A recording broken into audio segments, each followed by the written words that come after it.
Let's get it. We in the chop shop, we live in the chop shop. We talking sports talk, we live in the chop shop. We in the chop shop, I'm talking sports talk. So turn your dials up, it's live in the chop shop. We in the chop shop, we live in the chop shop. We talking sports talk, we live in the chop shop. We in the chop shop, I'm talking sports talk. So turn your dials up, it's live in the chop shop. Yeah, it's lit in the chop shop. Turn your dials up in the drop top. They ain't based in debate, but they keep it fact straight. Going 30 for 30, let's do a first take on Facebook Live from 12 to 2. Rob Hatter and Jim Hicks going back and forth like Carter Ray and Skip Bayless and Stephen Smith. From on the court, off the court, straight to the field. Not a man that steals, but I made it still. To the octagon where I fight to kill. We go face to face, then you write your will. I don't play tennis, but I bring the racket. I'm on the floor, I attack the basket. Put you in the casket when I'm overlapping. Never showing mercy, cause I'm always snapping. Never showing mercy when I'm in the arena. Step into the ring, he hit me as I beat him. Step up to the court, I'm never backing down. Killing competition, I'm smacking down. Let me get back to the other stuff at the chop shop, cause they cutting up. It's retro, coming to you live to the chop shop. Now let's turn it up. Yeah, we in the chop shop, man. Shout out to Jim Hicks and Rob Hatter. You can catch the chop shop live from 12 to 2 on Facebook Live. Let's get it. We in the chop shop, we live in the chop shop. We talking sports talk, we live in the chop shop. We in the chop shop, I'm talking sports talk. So turn your dials up, it's live in the chop shop. We in the chop shop, we live in the chop shop. We talking sports talk, we live in the chop shop. We in the chop shop, I'm talking sports talk. So turn your dials up, it's live in the chop shop.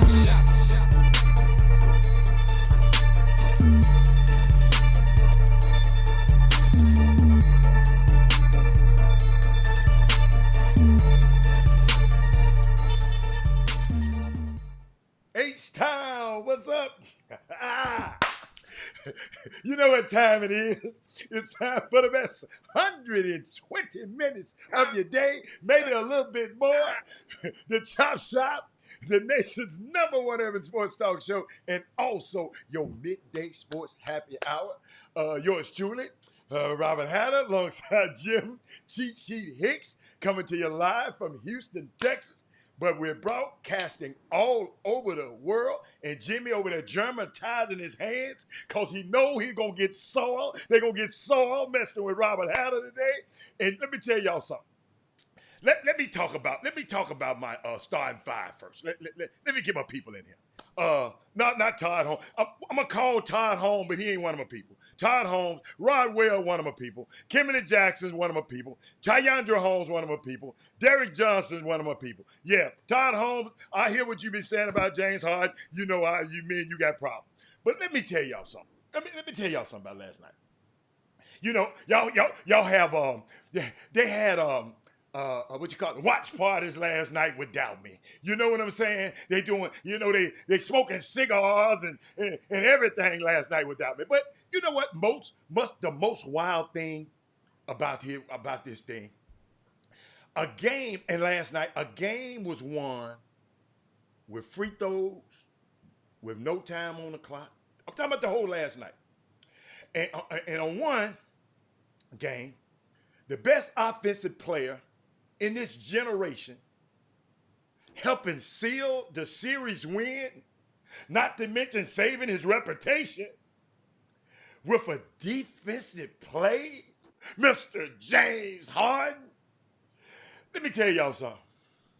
Big win for the Heat, big win for the Rockets, and we're going to talk about those things. I know y'all can't wait. Next time y'all have a watch party without me, that's what you get. And then, but Jimmy, Hall of Famer, Steve Nash, signed a 4-year contract with the Brooklyn Nets.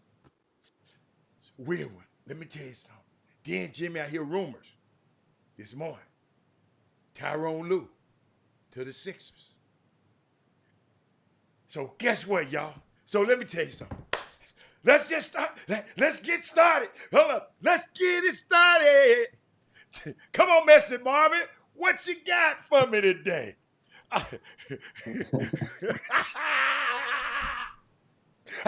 The Rockets. See, guys. Now you guys understand why I wanted the Rockets to win. See what I'm saying? See, that's. Can you imagine what would have happened if the Rockets would have lost their game last night?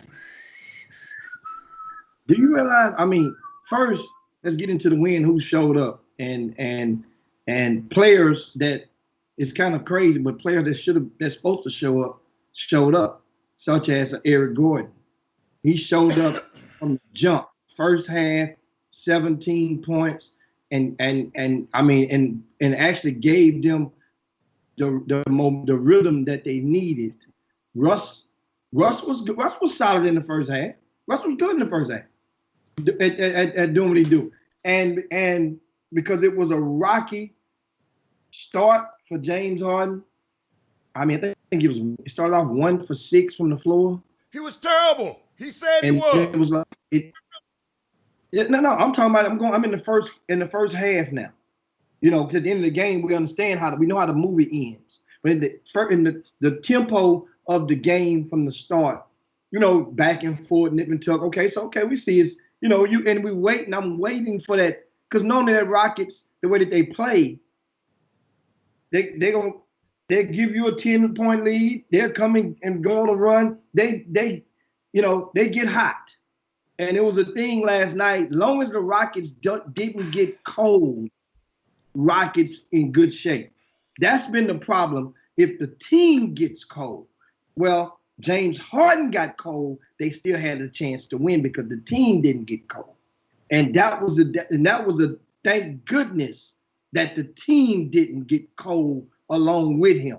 Because you look around and this is one of those losses for OKC. You have to tip your lid. Them dudes came out with a game plan and came out to play. And they just fell short. And I'm glad the Rockets won because, as I said yesterday and the day before, I wanted to see Rockets versus Lakers. I really want to see Rockets versus. I really believe that's going to be the most intriguing. Well, not intriguing. Yeah, intriguing game of the Final Four, of the NBA's version of Final Four.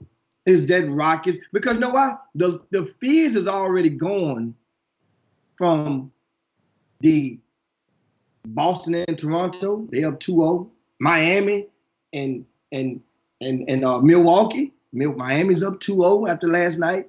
That crazy finish. But let's back to these Rockets, man. Who showed up last night besides Robert Covington? Has played himself into a pay raise. He definitely needs one. He's showed up for the Rockets, and not many outside of the Rockets saw that coming for that type of productivity from that young man. And I'm glad that he's shining. Not only did he score 21 points last night, he had 10 rebounds. He led the team in rebounding last night. That's Robert Covington. Jeff Green showed up last night. He was efficient. 13 points, 5 for 7 from the field, 3 for 4 from three-point land. You know what? I think the coach has lost. You can tell by the last 2 games. Austin Rivers, ever since he scored that, 42 points about 2 weeks ago in the regular season, ever since then, Austin, he must have started feeling himself. I'll put it like this, guys. In Austin Rivers' last 5 games, he scored a total of 9 points. He hadn't scored in each of the last 2 games at all. Ain't scored a point. And as a result, I always watch that minutes per game category, that minutes category. D'Antoni basically benched him. He played 7 minutes last night. With his daddy, with his daddy in the stands watching. Yeah, his dad probably was over there watching it. Yeah, absolutely. No, he was watching. Dude, 7 minutes. Think about it. 7 minutes is all he got last night. So that means that D'Antoni went with 7 dudes. He went with 7 dudes. Yeah. He don't like to play that many guys, no way. If you're Jimmy, let me tell you something. Like I keep trying to tell y'all. Austin had wide open point blank ranges, couldn't hit them. Get your ass out the game. Hey, Jimmy, I told you. And that's what I love about James so much. That somebody on his team gonna always have a wide open. So guess what? Austin couldn't hit one. I don't care if your dad is sitting over there. Hold up. Yannick Noah, what's the other? Noah was in there. Everybody in there watching. And guess what? Set your butt back down because you got to hit a shot, man. Ben McLemore didn't play, Jimmy. That's right. He got bent. He got bent Come too. on, Jimmy. D'Antoni, you have to know his history. That's why I keep telling y'all, man, to know a man, you got to know his history. He got a habit of that in the playoffs. Because he know he played this hector-skelter type style of basketball, Jimmy. It's feast or famine. He don't have time. But forget all of that shit you've been talking about this whole last 5 minutes. Not one time have you said, James Harden saved the day. Hold up. Did y'all see? Hold on. Don't worry about it. I'll do it for you. You don't have to say it. He sat down there and had to hold the 7-footer first. Hold on, y'all.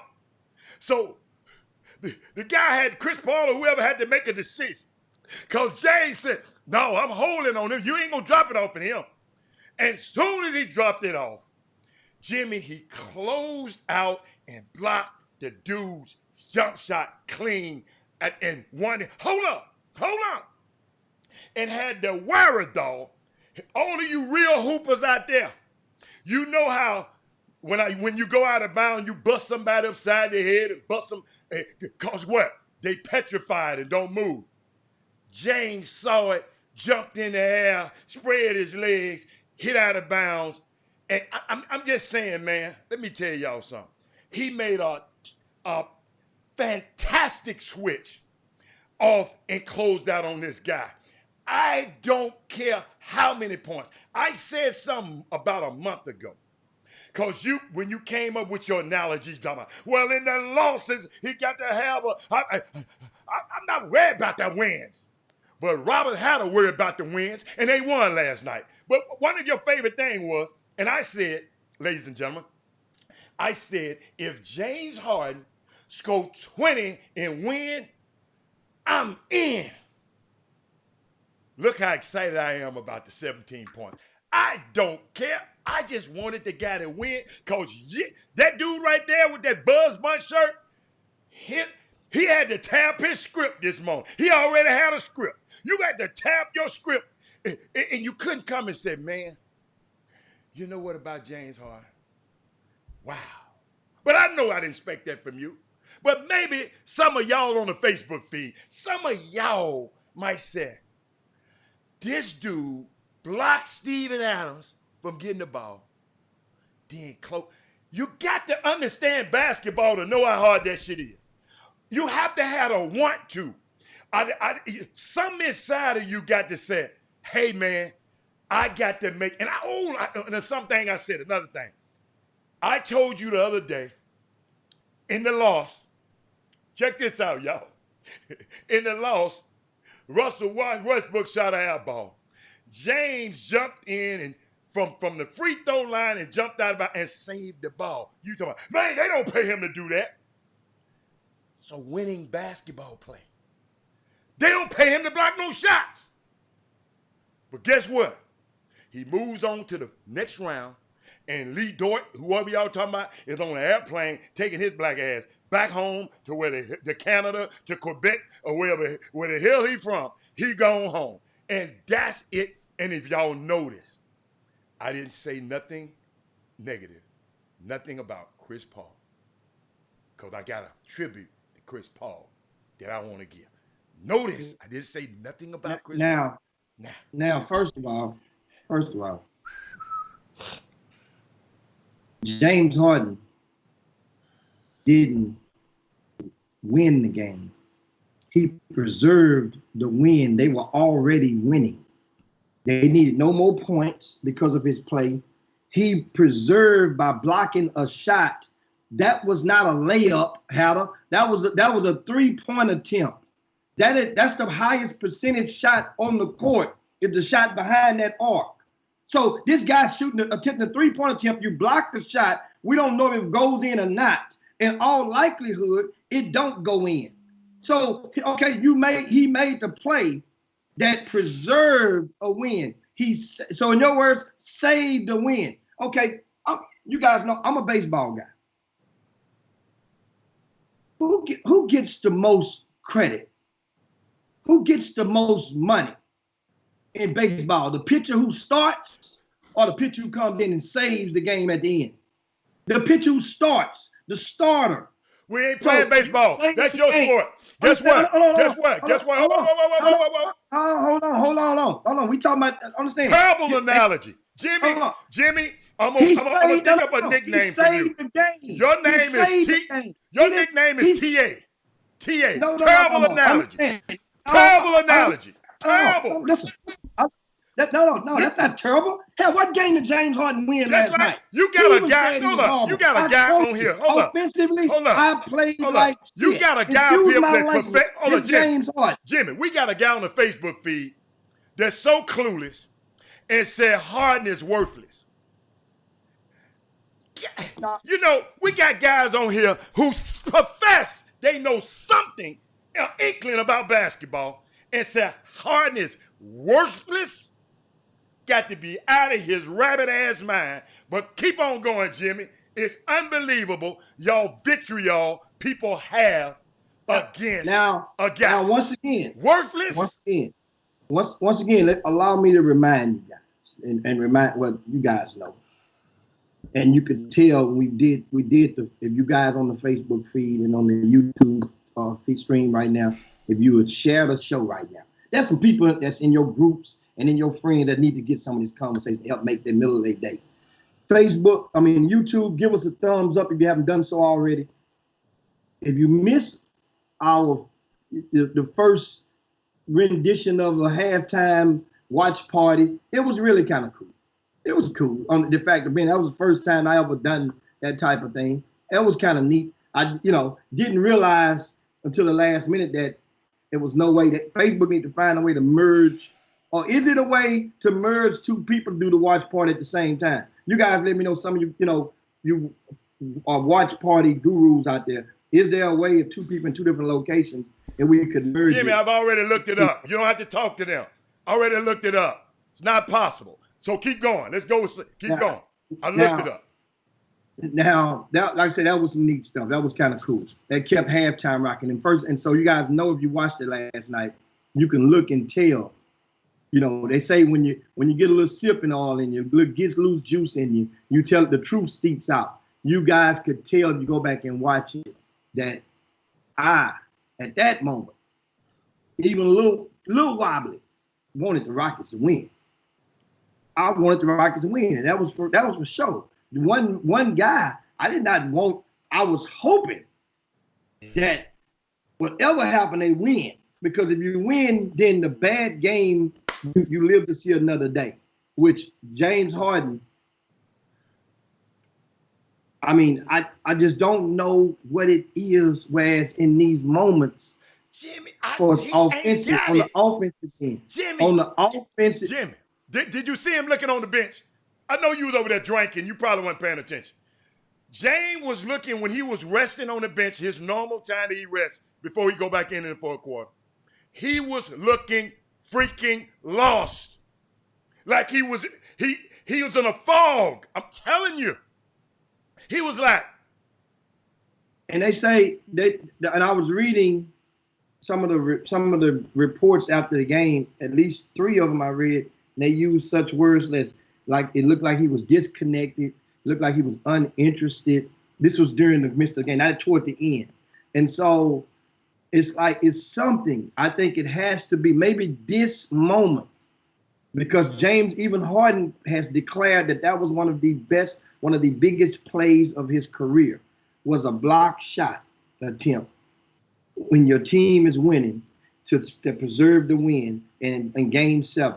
And who knows? That could take him on now to a different mission, because this game, against the Lakers, it has a different type of meaning for the Houston Rockets. Number one, the coach, it has meaning because it's prolonging his job. Because if he can beat the Lakers, then you get a different feeling. It's all or none. It's like, hell, we can beat the Lakers, we can beat the Clippers or Denver, whoever advances in the finals. That could possibly save his job, unless the owner decides to pull what happened with Phil Jackson in Chicago, and he's actually a lame duck, which is possible. You can win this thing and still get fired, but understand, you have 3 players from this Houston team that's from Los Angeles. 3 on this team, and those 3 guys, you can't tell me that they all grew up being Laker fans and they're probably at heart. But it would be fitting at this point of their careers, much needed that they could send the Lakers home. So they're going to be playing. They're going to be fighting. I think the Rockets can win 2 games the style that they play. I think they can win 2 games. They can win 1 just on the fact of because LeBron James is so used to counter punching. He's not normally the puncher. He's not normally the guy that comes out first round, pow, Mike Tyson you. He's wait till you hit him, then he's gonna hit you back 3-4 times and knock you on down. And it's been like that for a few years. How LeBron, when he waits until you count him out or you strike and then he sees the clippings and he gets motivated out there and turn into from Lou Ferrigno to the Incredible Hulk on the court. So that means game 1 is for the taking. The Lakers that we have sit for what 11 how many days? They haven't played since Saturday. 5 days. Since Saturday. So that means they will have a hell of almost a 1-week drought from playing active basketball. If any game that the Rockets can win, they're still motivated. It could be game 1. They can take game 1, and they really won't be still in game 1 because they're on neutral court. I got something for you, Jim. In the last 4 NBA games that were played this season, the last 4 games, right? They were decided by 3 points, 2 points, 2 points, 2 points, right? The last 4 games has been decided, ladies and gentlemen, by a grand total of 9 points, right? As I said, James Harden was looking, I promise you, I was nervous than a hooker in church. I promise you, I was nervous. I'm not gonna sit up here and tell y'all I had confidence. I didn't want to talk to nobody. I didn't really want to be on that little live thing y'all do. Let me tell you something. You came on late on purpose. You wanted to make sure the jump rope, you want to make sure it was right. I would do. Let me tell you something. Because I know the vitriol against a guy that I happen to like and his family. Just like if I like you and your family, I'm not gonna let you people who have no idea can get on somewhere and say you know anything about basketball and call that a player like that worthless. Number one, Jimmy. But he wasn't giving up. He was in a fog. I told you. I thought he was done. Man, I can't hit a shot. I felt it. I've been there before, Jimmy. Shots wasn't falling. But superstars, y'all listen to this here, you haters. But superstar players in sports, when they are struggling at something, but they always have a magical moment in the time of need. Just go back in history. Joe Montana struggled that whole game. Dallas Cowboys was killing them. Through a bad pass, Dwight Clark snatched that thing out of the end zone. Joe Montana turned. I'm just happy. Defensively, no one expected him to do that. Right? Defensively, nobody expected that. But because there's no quit in him, I told y'all, if you watch this show long enough, Jimmy, I've sit and admitted it's some stuff in James that he don't have the Dame in him. He don't have the Kobe in him. And ain't nothing in hell, and the people who talking about him, your ass ain't got it in you either. So guess what? He don't have the Dame. I'm going to hit this last second shot. I told you, He'll help you get up the hill. You're going to have to goddamn drink the water. He going to carry your water up the hill. But you're going to have to drink a little of that water yourself. That's the player that James is. I never said, oh my God, I said he's the most lethal offensive force that I've seen. That's all I ever say. I didn't say, oh, James Harden, he's great. Never. Go back and get the tape. But Jimmy, because there was no quit in him, he made the biggest play of the game for the Rockets by blocking that shot, then having the awareness, like I mentioned. Let's not talk. They ain't gonna. Hey, Gary Carter, there's no use in you mentioning Eric Gordon. They're gonna blame everything on James. So I like that. Big game James. Jimmy, having the awareness to realize I blocked the shot now. He retrieves, the guy, Dort retrieves the block shot and tries to throw it off of James. And somehow James got out of the way. Let me tell y'all something. And save that season for the Rockets. I got a question for all you CP3, and I like it. Why did he give that ball up? Check this out, Jimmy. The Rockets are 0 for 5 in their last elimination games. So I understand your vitriol for James. But y'all turning this stuff into something personal, like y'all don't like him personally. Gallinari, check this out. The coach put him on the line. You know why the coach put him on the line, Jimmy? Jimmy, the man hit 57 straight free throws. Yeah. 57 straight. Yeah. So, and you know why Chris Paul gave Dort the ball? Why? Because Dort had already made 6 trades that game. Jimmy, hold on, Jimmy. Chris Paul didn't give it. Chris Paul gave it to Shai Gilgeous-Alexander. I know you was skeptical that.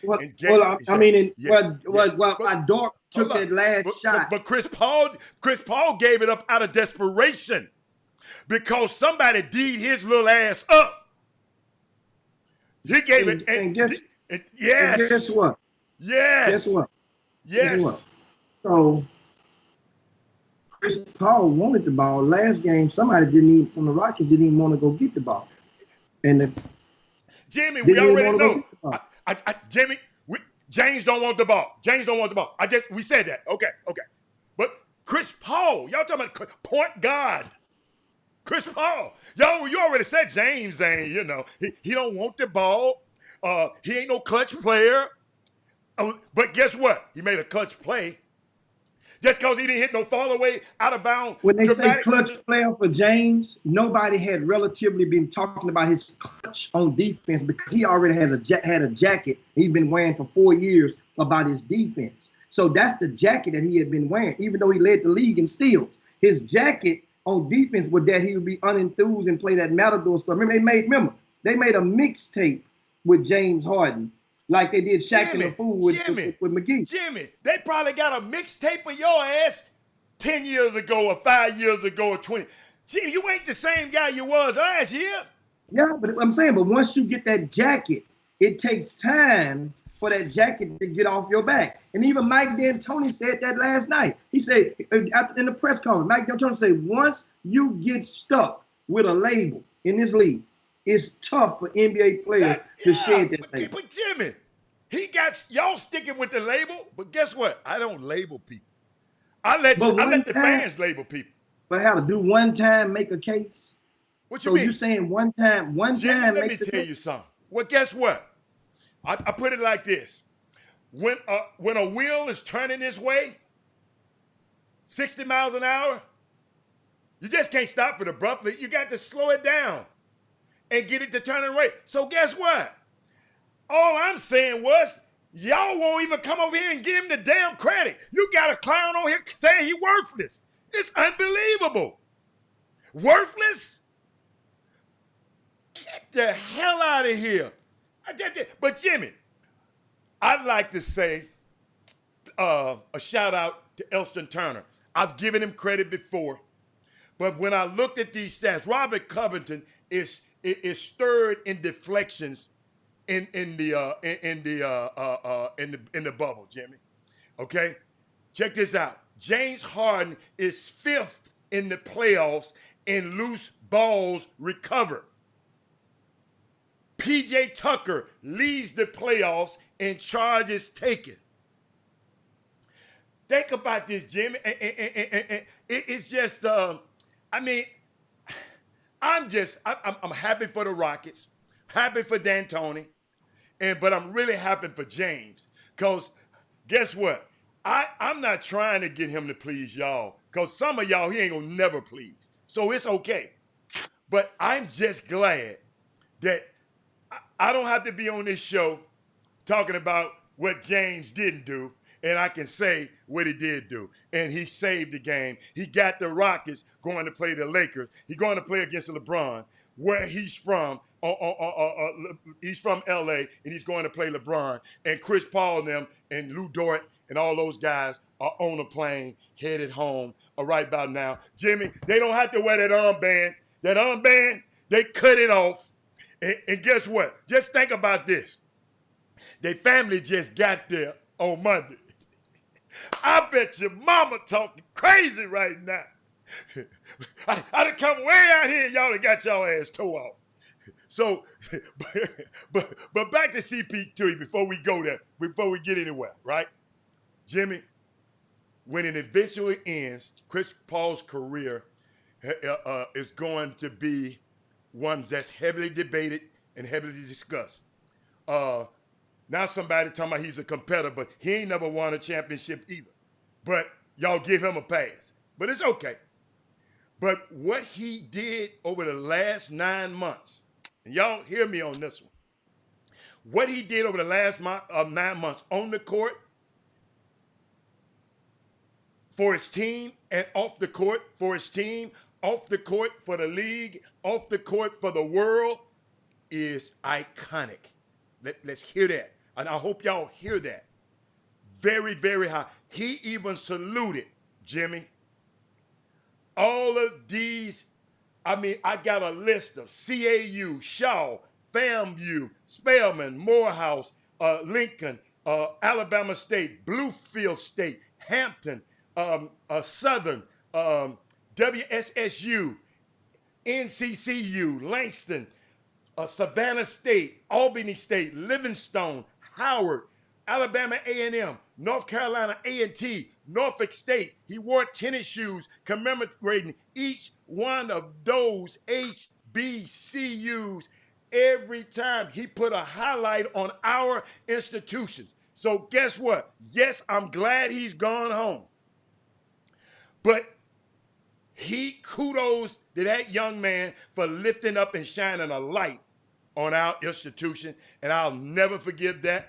I understand that, and I'm proud of him, and thank you. And now he can go and do some more work because he'll have more time to go do some more work. So, Jimmy, it's been break time about an hour ago. Yeah, we done missed 2 breaks. We're gonna take a quick break. Add something on the Rockets for the defensive effort, because now all eyes are on the Rockets going into this next series, and because of the 4 teams that are remaining, they're the number 1 defensive team amongst the 4. Doesn't say a whole lot. Somebody got to be number 1. Somebody got to be number 3 or number 4. But in this series, it was the adjustment that was made on the defensive end to contain Lil Ugly from OKC.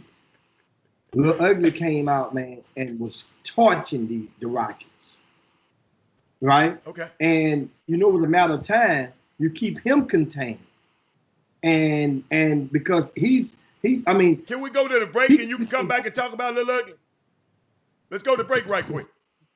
Then you can talk about Lil Ugly and anybody else. 19, 12 in his last 3 games against the Rockets. That's what he was held to. 12 points last night. Okay. Lil Ugly. Yeah. And that's Dennis Schroeder. In case you didn't know. That's called instant consistency, right? But I hit you when we get back. No. 3 times.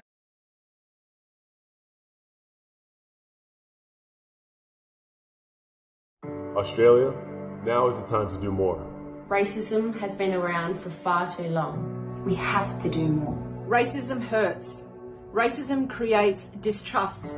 Racism is ugly. Racism has caused a divide in our society. It's time for us to do more. Issues against racism have been swept under the rug for way too long. Discrimination, neglect and violence have been normalised in our communities. I know what it feels like to get discriminated against for being who you are, and yeah, it hurts. Everyone is starting to see the cracks in structures built across the world. There is a tipping point right now in Australia and around the world. That's why right now is the time to do more. A time where injustices that were once done in the dark are now being exposed for all to see. Now is the time to do more. So that our future sons and daughters can live in a safe and equal environment. There's been a great catalyst for more action. It's time to fight for equality. There are many ways that people can do more. It's about listening and learning daily. Check yourself. We all have our own personal biases. I'm going to challenge myself and my own prejudices. Have these conversations with your family, with your friends. There's so much we can do, because it's not enough to be not racist. We must be anti-racist, and that's not a label, that's a mindset that we have to put into practice every day. And every day is an opportunity to do more. Every day is an opportunity to put your hand up and be present and hold yourself accountable. I think all of us in our everyday life can keep this conversation alive. As our voice is so powerful and can influence change. We often talk about Australia being a multicultural country, which of course we are. But in the future, we won't just be one in name or in demographics. We will be one in heart. Those feelings of being included, of belonging, of passion for our country, those are the things that are going to make Australian society thrive. There can be no more excuses. We cannot stand by and allow for racism to exist in yet another generation. And for the younger generation, race means so little. It's more about being accepted as part of a community. Reject racism and build a more inclusive nation for future generations. It's the only way forward. That's why now is time to do more. Because equality for the whole of Australia is something we should all strive towards for a better future. I mean, that lead a Welcome bubble. Welcome back to the best 120 minutes of your day. The Chop Shop, the nation's #1 urban sports talk show, and also your midday sports happy hour. Yours truly, Robert Hatter, alongside Jim Hicks, coming to you live from Houston, Texas. But we're broadcasting all over the world via YouTube Live and Facebook Live. Thank and shout out to the people who have been subscribing to the YouTube page. Man, I'm watching y'all. I'm seeing y'all. I appreciate it. Every time I see that number grow, it warms my heart. Appreciate it. Appreciate it very, very much. So, Jimmy, do you want to still talk about a little? What's so? It's a key. You got a key. You said about this series. What was your key that's so profound about this series? Well, I mean, on the defensive level, you when you set out to contain a guard, especially an effective guard, and a seasoned veteran such as Dennis Schrader, we call him Little Ugly. We've been calling that for years. In case you guys know, it's part of our Chop Shop vernacular. Our Chop Shop slang. But he's, I mean, you know, that was something that people probably didn't even notice. You're talking about he finished with 12 points, 35 minutes last night.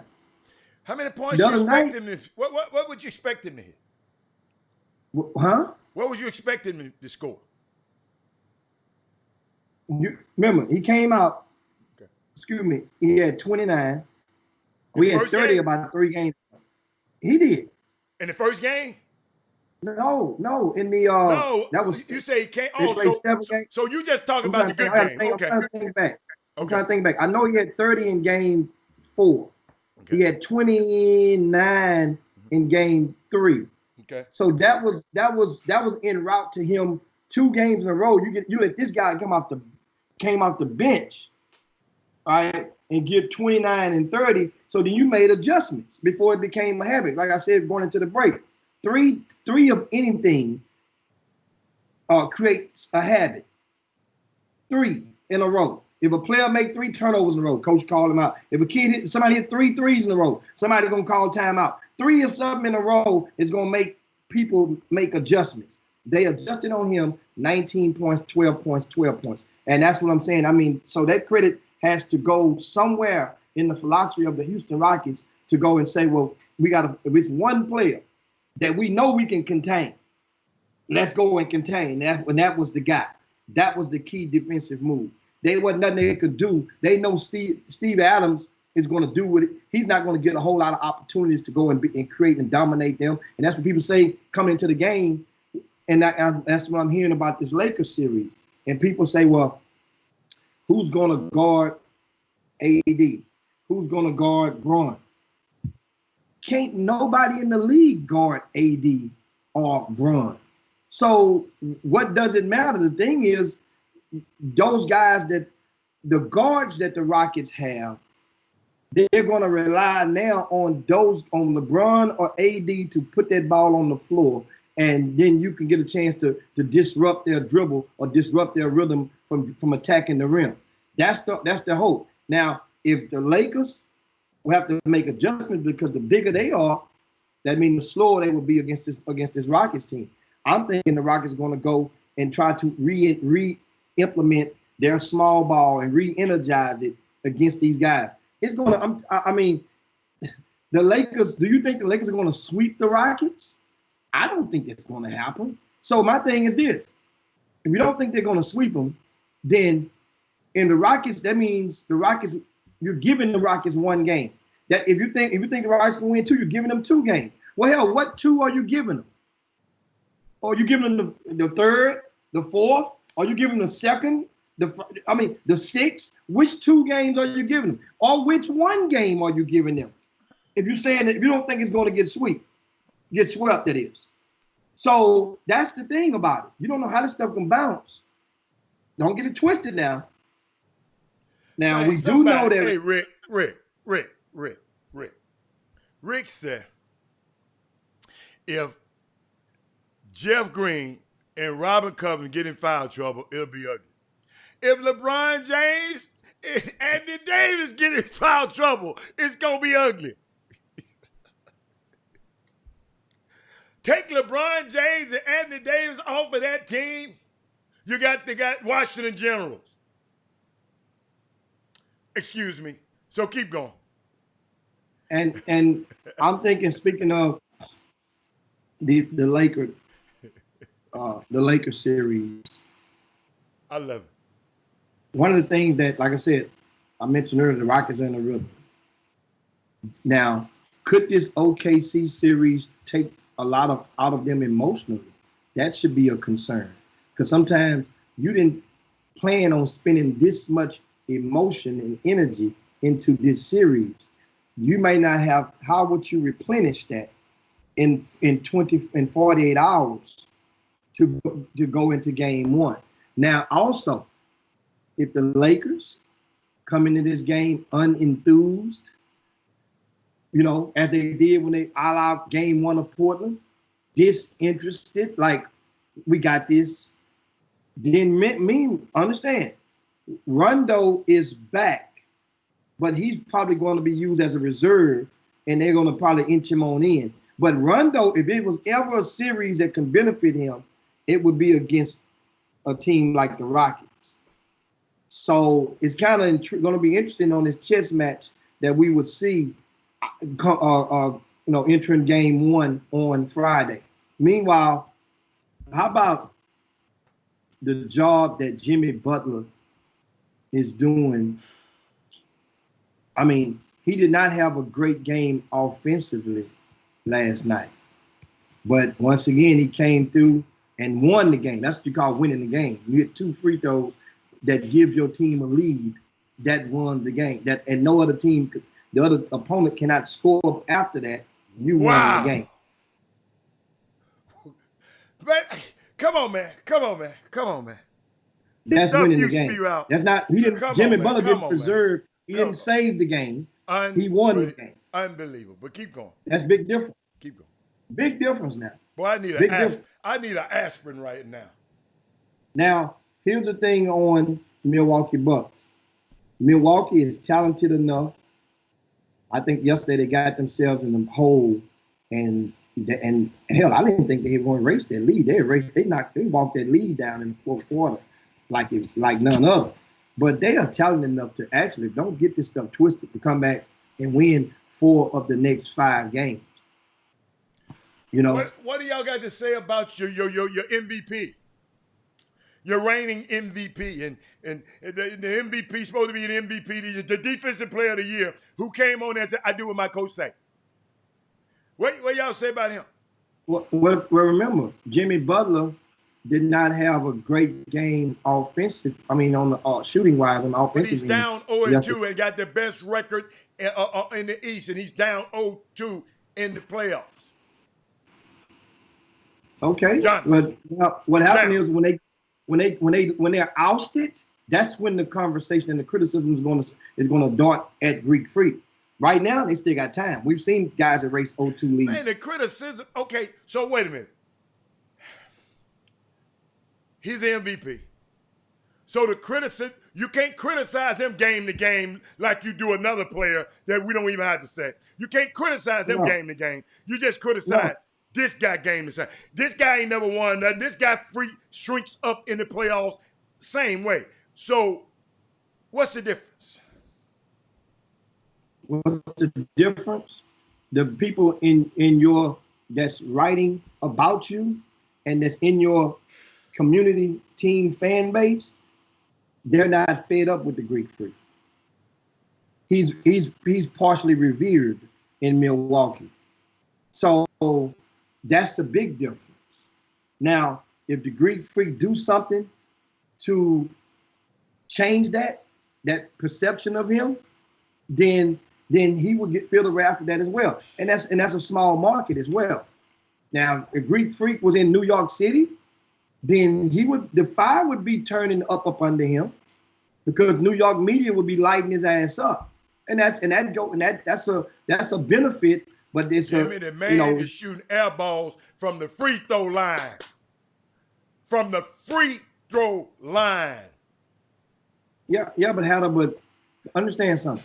So you saying Greek Freak had a bad game last night? You didn't hear what I just said. His ass lost. And he's okay, I'm saying, but losing and having a bad game. He didn't have a bad game offensively last night. Did not. 29 and 14 on 10 for 18 Jimmy, shooting. Notice what I said. I didn't never mention points. I say he shoot air ball. Read my lips. Jimmy, professionals. I got a question. Let me put it down where you can get it. You was at a high school basketball game. How many of them high school players missed the whole damn rim at a free throw line? I'll wait.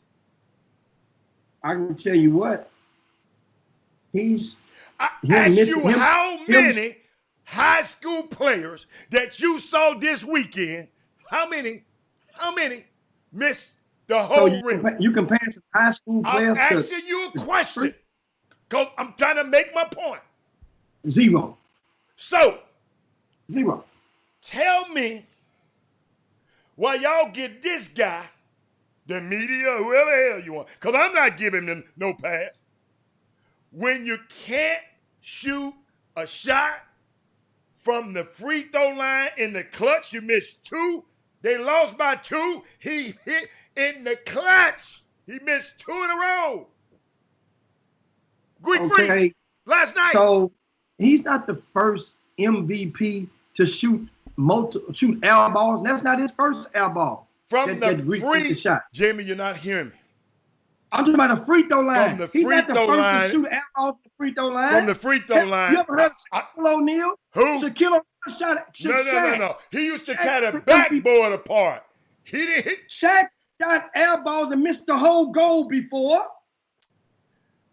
And Rick, do me a favor. No. I just want, since people talking about he just did it one time, do me a favor and go to YouTube and just Google Giannis shooting air balls from the free throw line. You're going to see a lot of them then, sir.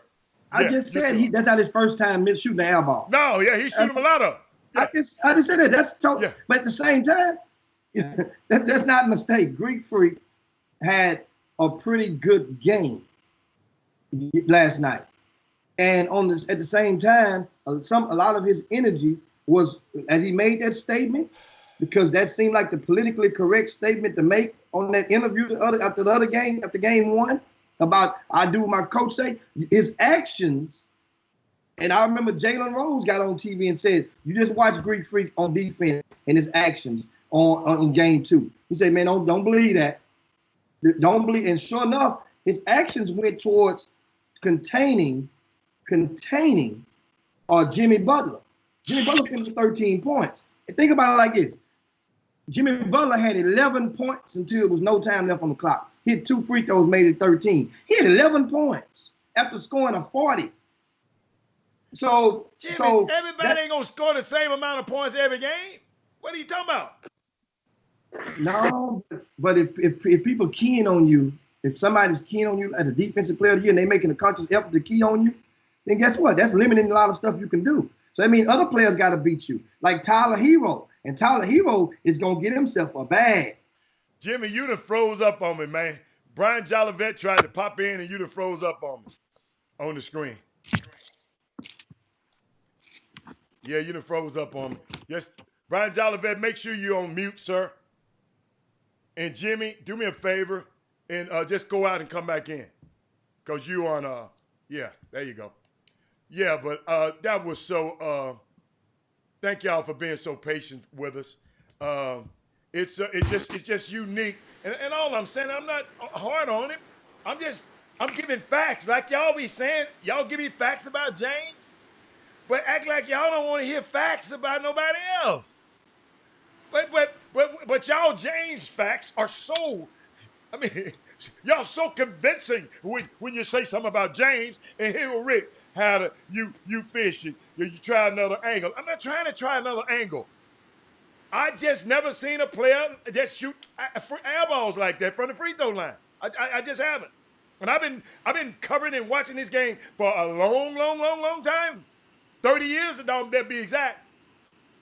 And guess what? I'm there at the games, sitting courtside. I ain't seen it. So that's all I'm saying, y'all. Hey, y'all don't have to take it from me.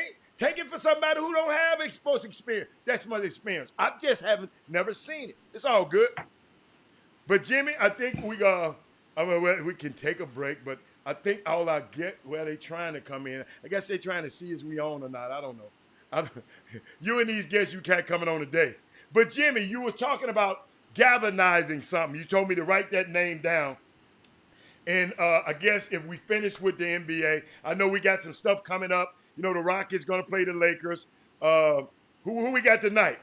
My Clippers play tonight, right? Clippers play who? Yeah. Denver tonight. Yeah. Okay. Yeah. You acting like Murray now. You don't know who the Clippers play now. You acting like Murray, like Jamal Murray. I just don't be worried about the other team. You know, I said my Clippers. I didn't say it about nobody else. My Clippers, but I remember them. But it's all good. Yeah. It's all right, good. So where you want to go from here? Yeah, we mentioned regarding the galvanizing was a topic on yesterday. And this is the time, guys, if you hadn't done so, share the show to your timelines and to your hoop groups, and so that everybody can get some of this. And we are get some of it. I like and it. When I mentioned galvanize, we were talking yesterday in yesterday's show about how in business, you see in corporate America, there are mergers or they're in collaborations all the time. And it benefits and you know, it can benefit a lot of different people in the process. Well, what I'm doing now, I have a couple of guys who won't have a grassroots convo before, and they have an announcement later on in the show. But first, we're gonna bring in a couple of guys that's key, has been longtime key figures in Houston's grassroots scene, and that is Rick Nelson with the Nelson Brands and Brian Jolivet. And Brian Jolivet, and he runs Above All Sports.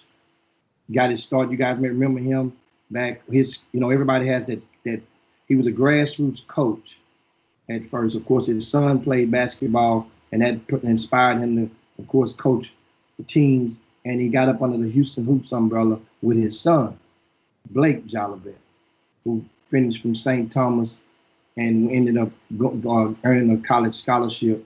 I want to say is it Elon or American? One of those, I can't remember off the top of my head. But then one of the star players on that team was Tommy Mason Griffin. So Brian Jolivet was Tommy Mason Griffin's first grassroots, travel ball coach. Now because Tommy grew up playing in the Fundy, so I'm quite sure he might have played some here and there. But for us getting out there and getting on the circuit and traveling abroad, his experience with the hoops. Well, Rick Nelson was a grassroots coach, and he came from up under the umbrella of John Urie with that Houston Superstars program. And then Rick Nelson was credited with finding or introducing Gerald Green to the world. So this was Gerald Green's coach when they and ended up getting a Reebok deal, and the rest is history with Rick Nelson. So these guys have been running events, and neither of them are on the actual sidelines anymore coaching teams. So now they're on and working in day jobs and raising their families and watching their sons go through and their daughters go to college. And we have both of these guys on today. Welcome to the Chop Shop, fellas. What's going on? You can unmute yourself, Rick Nelson and Brian Jolivet. How's everything going? Everything is good. Jimmy, you said something, man.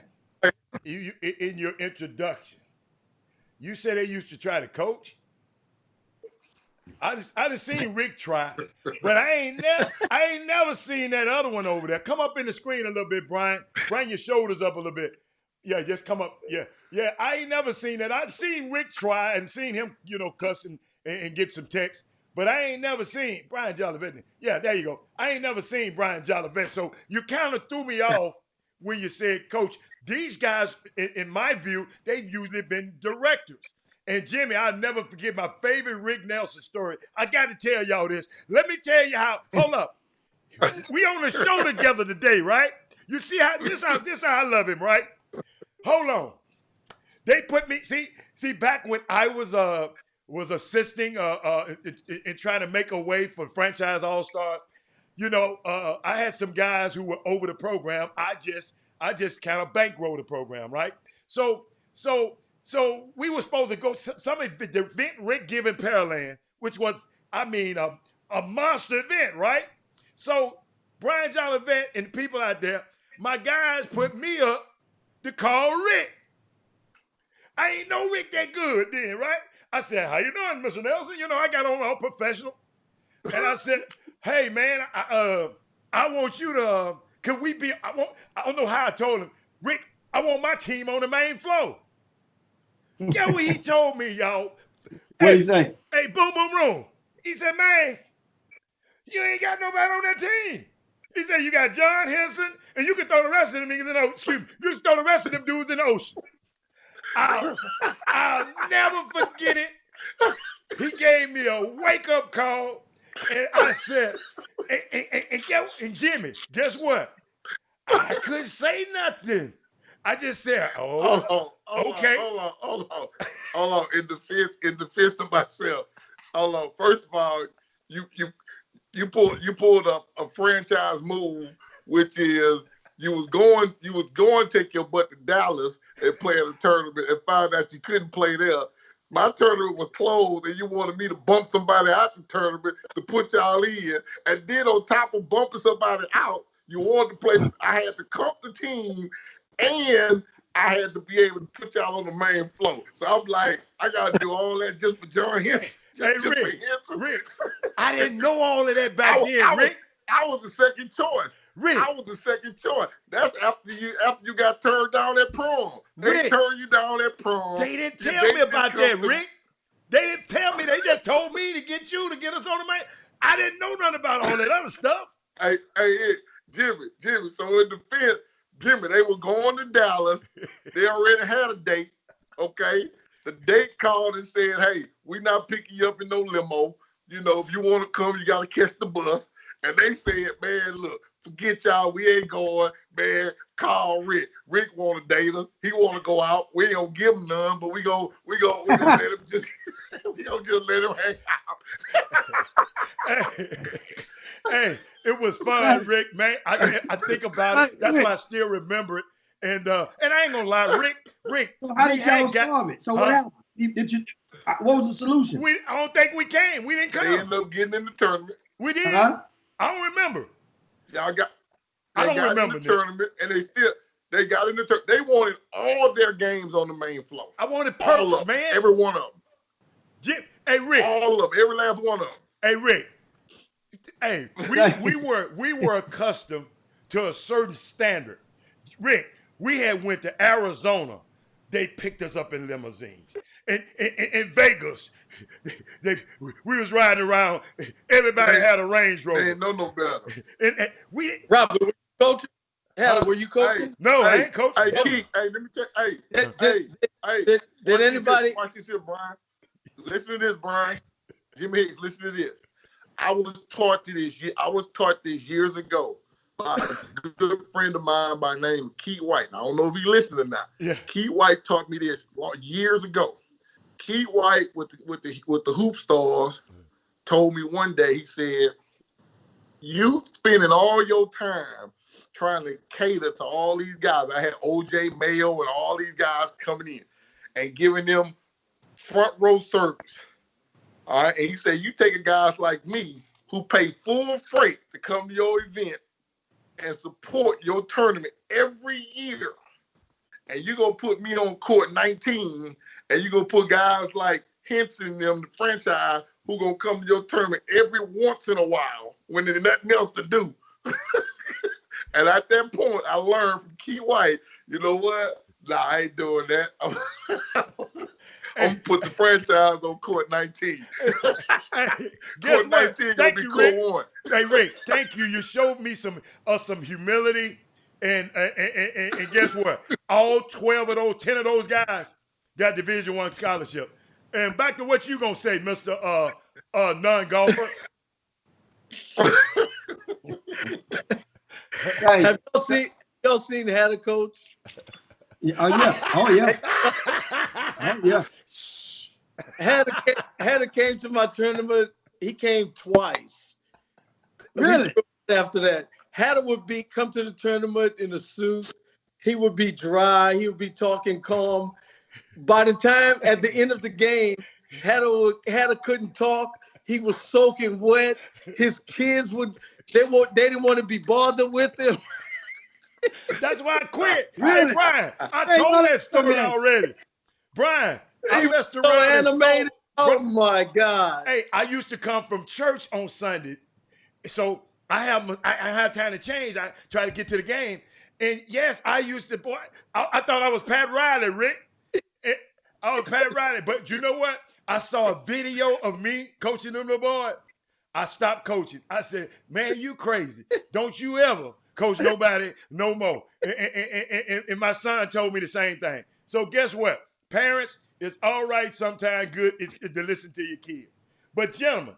Now, you know what's ironic about this conversation that you guys are having is funny, but a lot of the people in the community are watching right now, and each one of you guys had a son that probably did not get the full allotment of national, I say state accolades that you probably felt. And however, each one of them ended up getting a Division I scholarship to play basketball. Yeah. And like Jolivet, I know your son, he tells it like, nobody.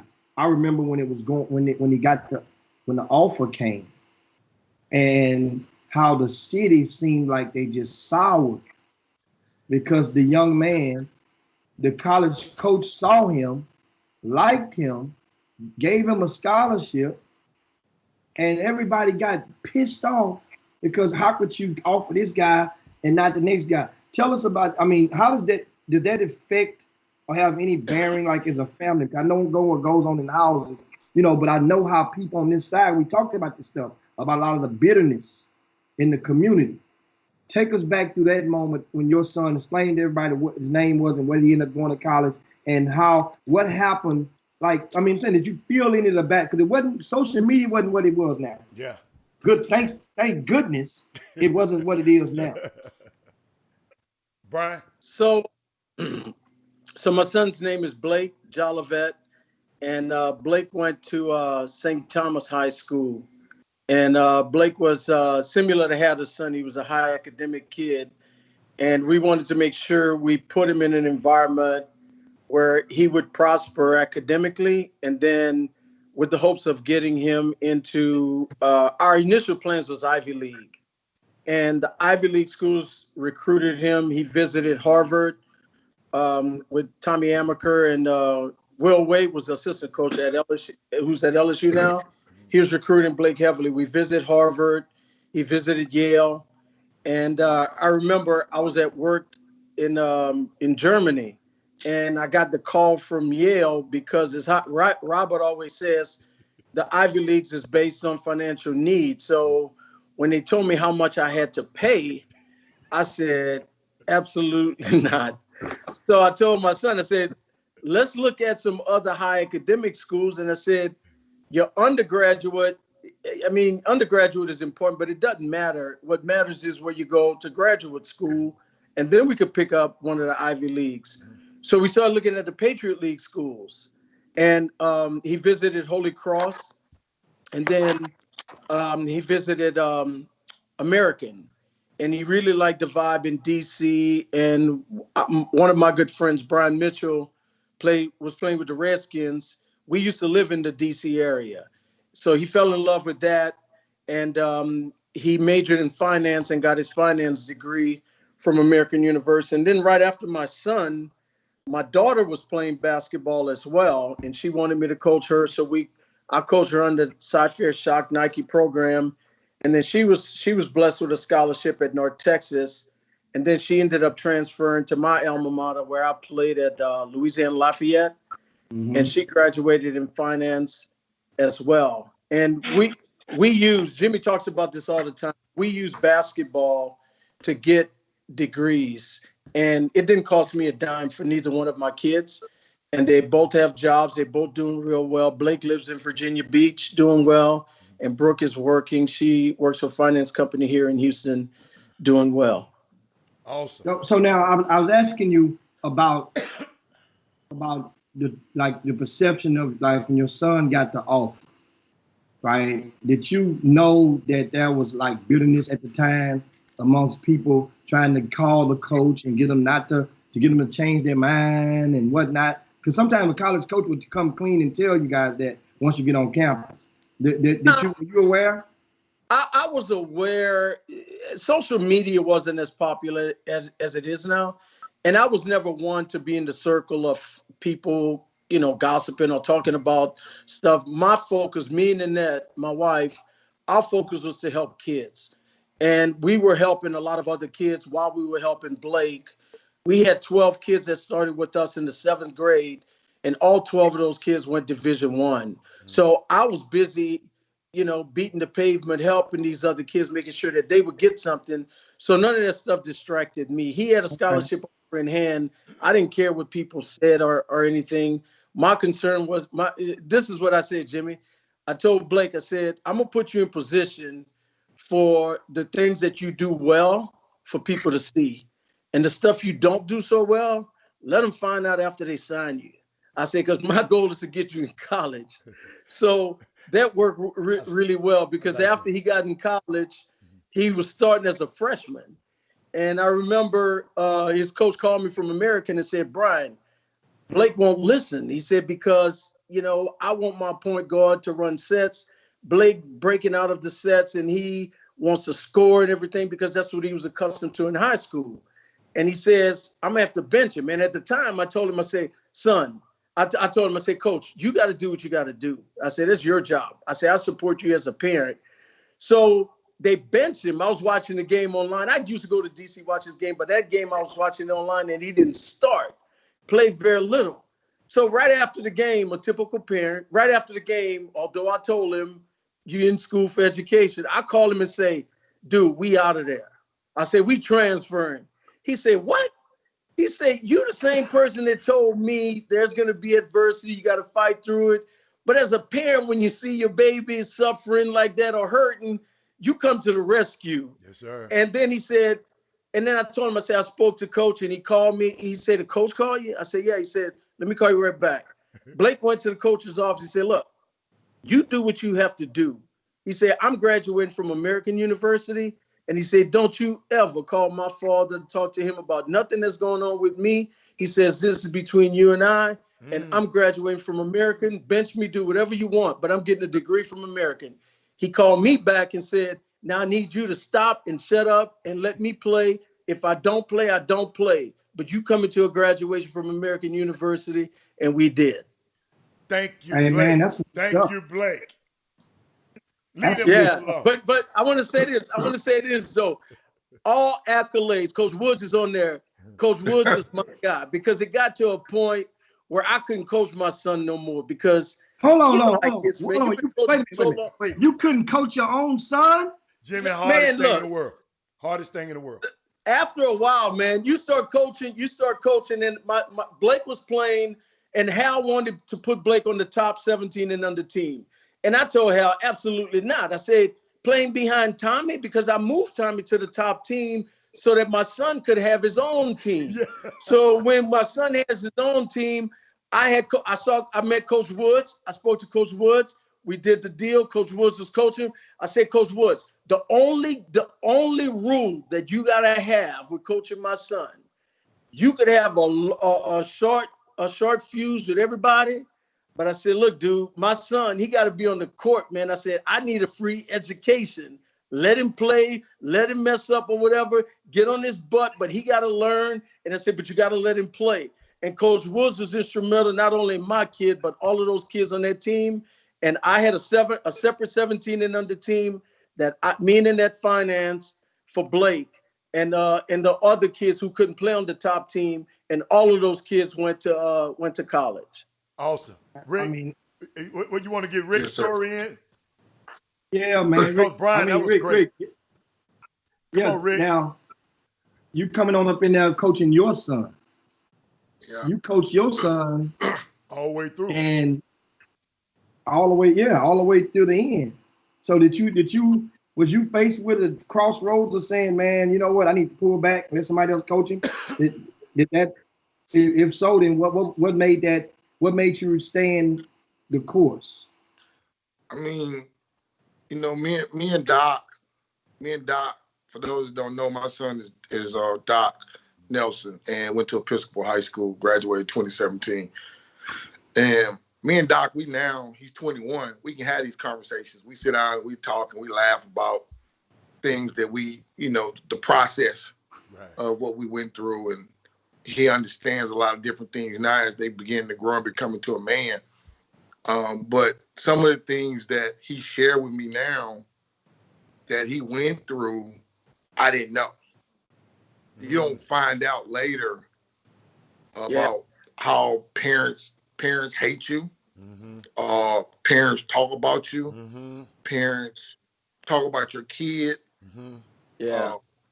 Stories. My son tell me stories about parents talking about him and why he's there, and stories about, you know, things that he knew he couldn't do. There were things he couldn't accept. There was awards he couldn't take because he knew the team would break up. If Doc get this and other players don't get it, they leaving. He knew it. He knew he would say, "Dad, I can't go. I can't go to this camp. I can't go here. I can't go there because the team will break up." Now, in hindsight, knowing what I know now, I should have just let him go anyway because the damn teams broke up any damn way. So they end up leaving anyway. And so, you know, when you sit back now and you think about it, and he's saying those things, I never knew he went through those things. You know, a lot of things he just said that it's a blessing. It was a blessing and a curse to be Rick Nelson's son, because in most cases, everybody in the community thought I was going to hand deliver my son's scholarship because I know all these college coaches.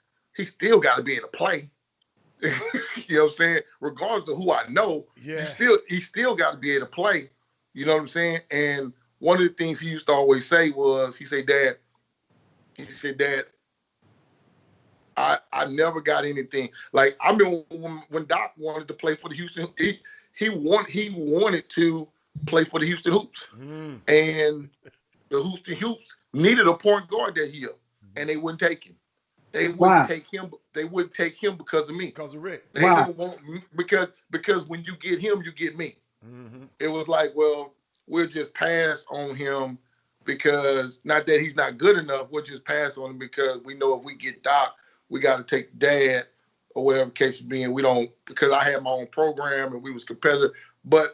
And that's that year my son played in Dallas and played for Beast Mode with Javonte Smart, and he started for them, and he was able to play with an Adidas circuit and on the Under Armour circuit that same year. So a lot of different it was some ups and downs. There's some good and some bads of coaching your kid. It's not easy. You know, you want to pull back. I've tried it. I've allowed people to coach my kid, but then it may be good for my kid, but then it may be bad for the other players. You see what I'm saying? Because when parents bring their kid, they expect a certain thing. So parents will say, well, I brought my kid over here to play for you. Why is, this guy coaching? He don't coach the way you coach. He don't have the same philosophy you have. He don't let guys go and play like you let them play. So it's like, well, I'm trying to, so you caught between, now you got parents where if I do coach, he's playing favoritism. There's daddy ball and those different things. And in my case is like, me and my son will talk about it. He said, Dad, how would you play daddy ball and you got everybody on the team high Division I scholarships? I'm the only one with mid-major. Rick, so that's favoritism. Favoritism is when I get more or better than everybody else. He said, I almost got what was left, and understanding that because of the team that I was on, you act like you. And the reason I will say this, when you sit down and you talk with your kid and you start really understanding the decisions that they make. My son left Texas because he hated Houston. I can say that now. Wow. He's just like, Dad, I just don't think Houston support me, and they're not for me. I need to get out. I need to go. So he went 20 hours away to Utah. And he had scholarships to UT San Antonio, to where he is now, and all these other UTA, all these other schools. He could have went there. Those were friends of mine. I was like, where I really wanted him to go. Weaver State was not my choice. That was his choice. Now that I understand why it was his choice.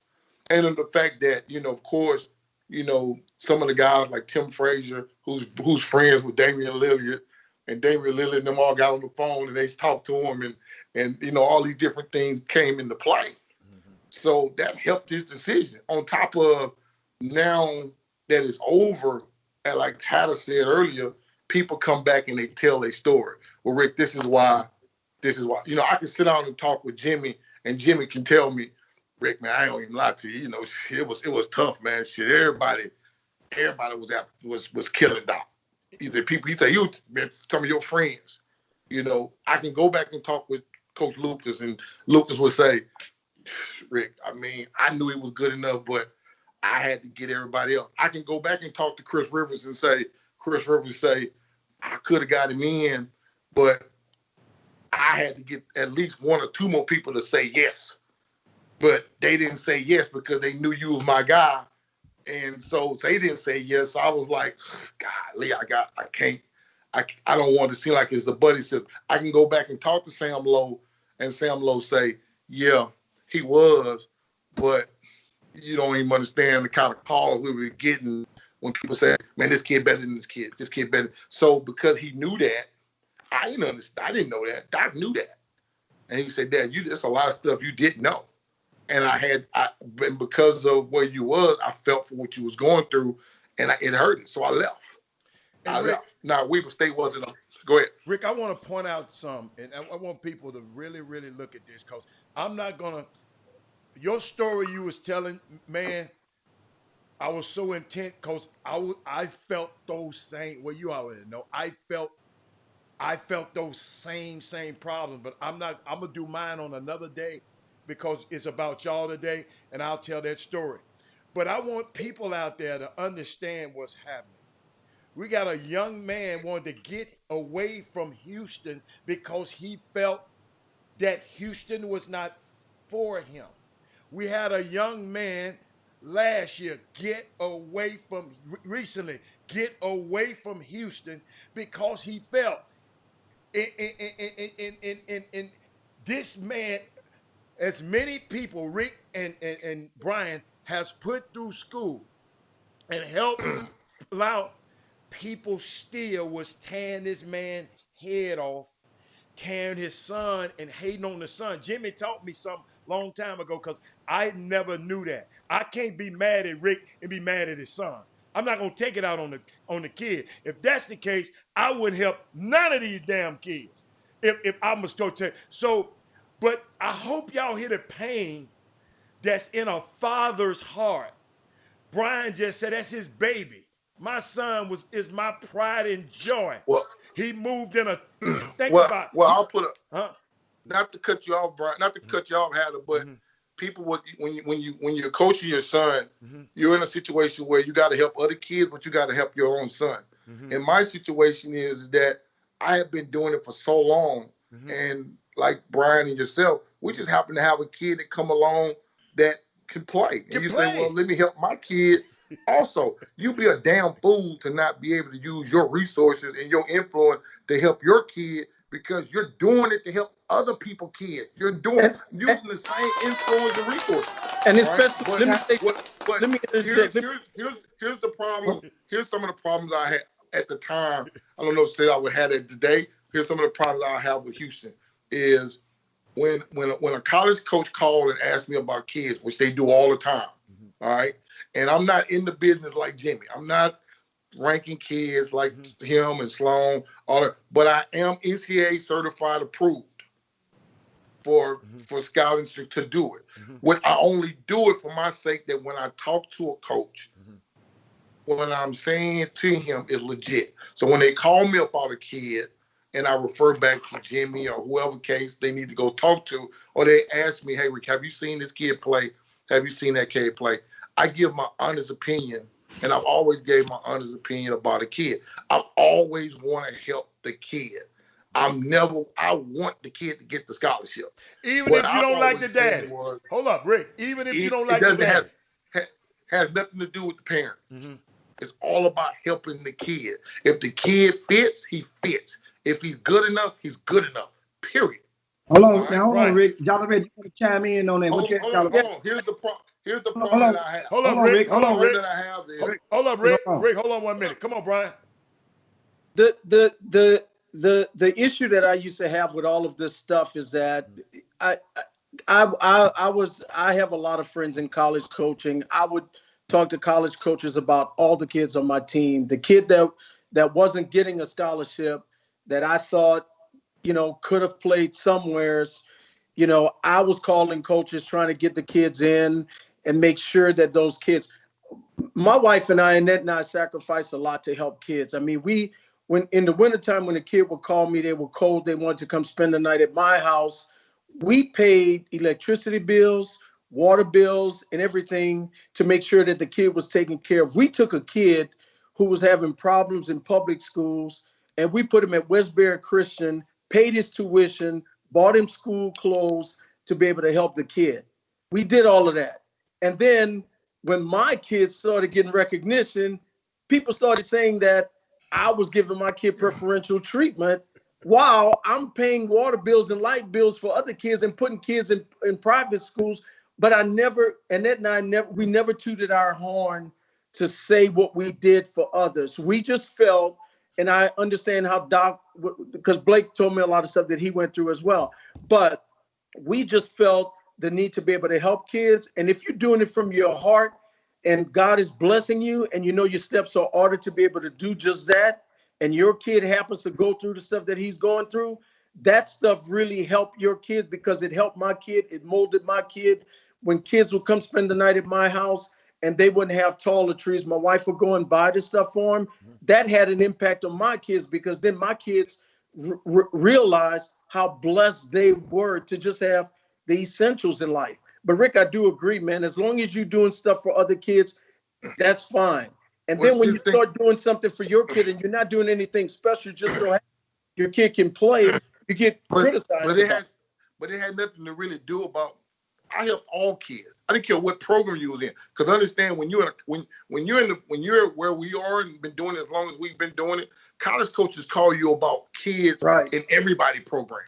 Right. They don't call just about the kids in your program. They call about every kid in the program. Hey, do you know this kid? What do you think about him? He's trying to get basically everybody's opinion about what they think about a kid. The problem that I have is that college coaches may call a certain person about a kid.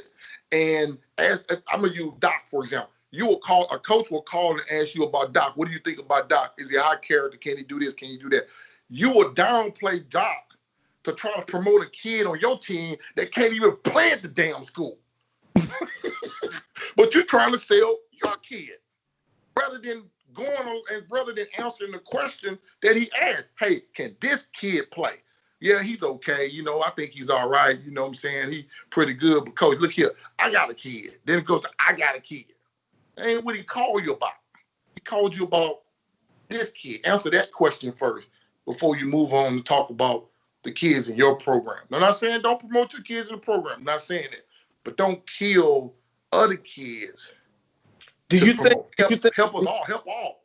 Do you think that help all the kids? Do you think that, because I experienced this, do you think that because some kids, some parents, affluent parents, are contributing money to a scouting service or what have you, do you think that that particular scouting service feels more committed to promoting that kid because their parents are paying? I experienced that.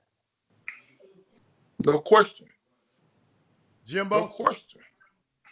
And I think it's important for parents to be able to understand, because a lot of times parents are bamboozled to think that their kid can play at a certain level, and they're being promoted by somebody who's got the ink, and you know the parents are paying a lot of money, and then they find out later that their kid can't play and their kid is not going to get a scholarship, but they paid a lot of money to get their kid somewhere, and you know, people are promoting them. That's a great question and a great topic.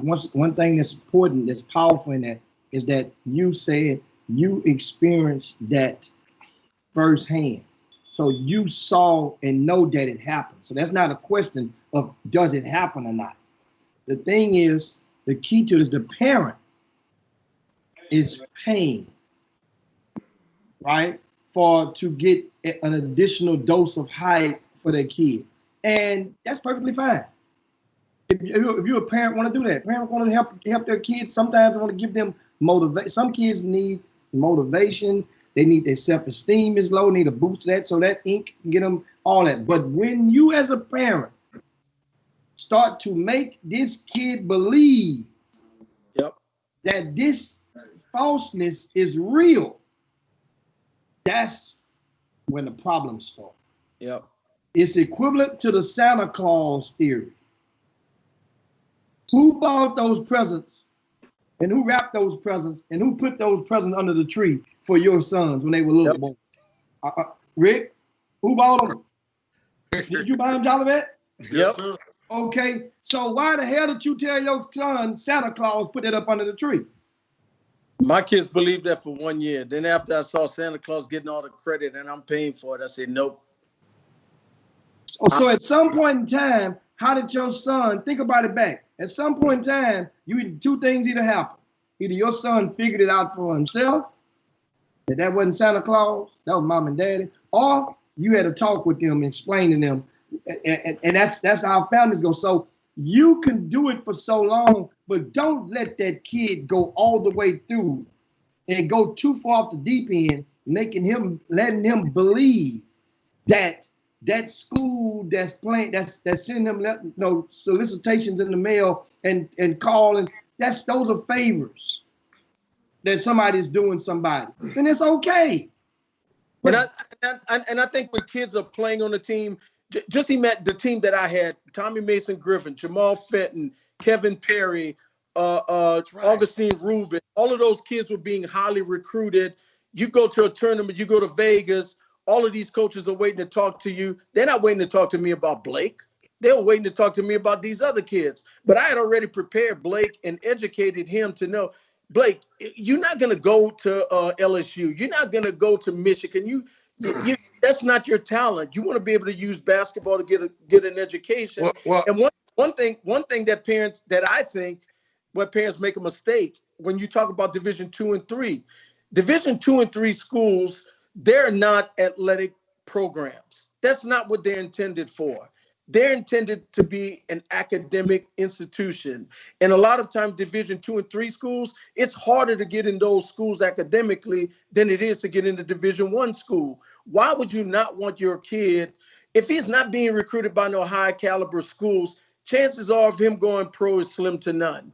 Take advantage and understand that it's hard to get in Division 2 or 3 school because their focus is academics, and channel your kid towards those kind of institutions as opposed to a pipe dream with a Division 1, because all of the other kids on his team are being recruited by, high caliber organizations. Well, Brian, I don't think that for me. I don't think it's more of levels. I think it's when we go back to what we always talk about, is killing kids. Let's stop that part, because what you mean by killing kids? The scholarship part is never what was an issue. The whole whether or not this kid gonna get a scholarship or that kid get a scholarship. All the kids, if I go back to my program, all my kids get scholarships. The kid that's at HBU, what's Chandler? Chandler is at HBU, which is not HBU. He's at Dallas Baptist, which is a Division 2 school. But he one of the best players to come through Dallas Baptist, next to Army Lewis, who set records, who now is a lawyer, who played in my program years ago. Army Lewis back in the day, he's a lawyer now, state board certified lawyer who came through Dallas Baptist, who set records there. There's nothing wrong with it. My job was to help kids go to school and put them in the best situation where they will stay, get a 4-year scholarship, or go on wherever God is really going to place them. My point is, let's stop killing our kids. Let's stop killing our kids and telling people that this kid is not good. Maybe, as I think Robert had this conversation, Jimmy had this conversation. Me and Jimmy, and we can all get on the phone. We can talk about point guards. Hallis got on the phone. He likes Chris Paul. Okay, he a Chris Paul fan. All right. Well, guess what? He may not be. He is a great player, but what if he's not my kind of point guard? All right. Derrick Rose might be my kind of point guard. You know what I'm saying? But they all great. They all good. All right. Just because he may not be your type of player doesn't mean the kid can't play. Right. All right. That's all I'm saying. Because he fits in somebody's program. It just all depends on the and style. I hope, and Rick, I hope the people that need to hear this go back and watch this show. They don't have to be on there live, but we just got to stop it. I'm sitting here hearing you parents. See, Jimmy blessed enough. Jimmy didn't have a kid that have to go. It's Jimmy. It's a feeling inside of you when it happened. It just like it tears something. And then you got to be nice to these people and be, because, you ain't, man, you don't like my kid. I've sit up in the stands. I told you the story, Jimmy, and guys are looking at Jimmy's book, got Jimmy's magazine in his hand, coming to talk. Man, I'm going to see this little dude. He got him ranked so and so. I'm finna come see. I want to talk negative about my son for 30 minutes. And I'm sitting right there. They don't know it's me. 4 older guys. And I sit there and said, hold up. Hey, Rob. No. Hold up, Rick. 30 points later, after the game, I went over there and said, I'd never forget what school we played against and everything. And I said, hey, y'all, how y'all like that player y'all was over here talking about? Oh, man, he better than I thought. Now I see why he ranked up here. I said, now, you got to watch yourself now, because I'm his dad, and y'all sit over there and talked about him for 30 minutes. And talk. I mean, it's just crazy that I just found out that's just how people are, Rick. And it's okay. They can't help. I mean, just understand that that's what we live in. I mean, it's okay. But like I say, we sit back and we laugh about it. Now that he's 21, and he still got 2 years of eligibility to play, and we just laugh about it. And it's to him, he said, Dad, it just taught me how to overcome adversity. I learned. I grew up. Now it's nothing that I'm never going to walk into something and not know what it is. I know how to handle every situation because Houston has prepared me for this. Houston, the hate and what I went through or whatever I went through, that prepared me to be able to deal with what I go through in regards to basketball. So at that point, you start seeing your son grow up from a boy and become a man. So it helped. You know what I'm saying? And so I try to get him to understand, hey, man, use those things and come back and teach. Rick, I want to add something because the show is winding down, but you gentlemen are about to embark on something. And that's why y'all on the show. We can sit here and we're going to find another show that we're going to bring you same two back. But y'all got something coming up. Y'all doing some, Ivor sent the flyer, and and sometimes y'all make me so proud because I've always, Rick, ever since you met me, I've always tried to get us to work together. Everybody know, if you know anything about me, the guys in power. Now, I understand the people who don't have power, let's wait till you get some power and stay out the way, because y'all the ones that be talking about, nah, don't do that. But the guys in power, y'all had a chance to do something. Tell me, what is it that y'all trying to do with this new endeavor? You know, like the like the best of both worlds with Jay-Z and Jay-Z and R. Kelly. But I like R. Kelly. I ain't gonna let y'all do me. Now y'all got it. Y'all finna have the best of all three worlds and bring it together for the benefit. Tell me what's going on. What's going on? Anybody can go. Anybody. Well, I'm gonna just say my little piece, and I'm gonna pass it over to Jimmy and Brian. I've always had this vision of people working together. That has been my thing for years. I started with Stacey Houston, working with Stacey Houston in Dallas, my brother. My man. Worked with him years ago, bringing it together. People didn't think it would work, and it worked. We pulled it together and it worked. And I came to Jimmy, and I, I've been pushing on Brian for years. Me and Brian been kind of talking about stuff. Me and Jimmy did some things this year. I'm proud of my brother. And I tell people all the time, if you can break through Jimmy, you can get to Jimmy. You cover some ground. Well, you help me out, because I ain't got to his ass yet. But keep going. that's tough right there. I need to talk to you, but keep going. It's tough, man. Okay. And I just thought that you used the best of both worlds. I kind of used the LSG I like that. I like that. Man, you got, so you Gerald Levert. Gerald Levert, baby. I like Gerald Levert. You got Gerald Levert, you got Keith Sweat begging, get Brian over there begging. Yeah, and Genuine. Brian Genuine. Hold up. Brian Genuine, Jimmy Keith Sweat. Yeah, he the one be begging. Yeah. I like that. LSG. I'm going to use that one. Let me write that one down, Rick. LSG. Okay, keep going. So I just thought if all brothers, we come together, I think we can do something real special. I'm going to just pass it on and let them guys go into a little bit more. On my behalf, Rick and I had been talking for quite some time about doing something, because we had a tournament. I have the Summer Prep Showcase in May, and Rick had the Elite 36, and it always went on the same weekend. And we decided to do something. A couple of years ago, we were going to try to get together, but it could never work. Logistics, who's going to schedule, who's going to manage registration, how are we going to divide the money, who's going to work, and all of this stuff. Well, this year, we decided to come to the table, me, Jimmy, and Rick. And by the way, I have a partner who joined me this year because we're doing some great things at Above All Sports. Ronnie Martin, Dr. Ronnie Martin, actually, What's up, Doc? has his own engineering firm.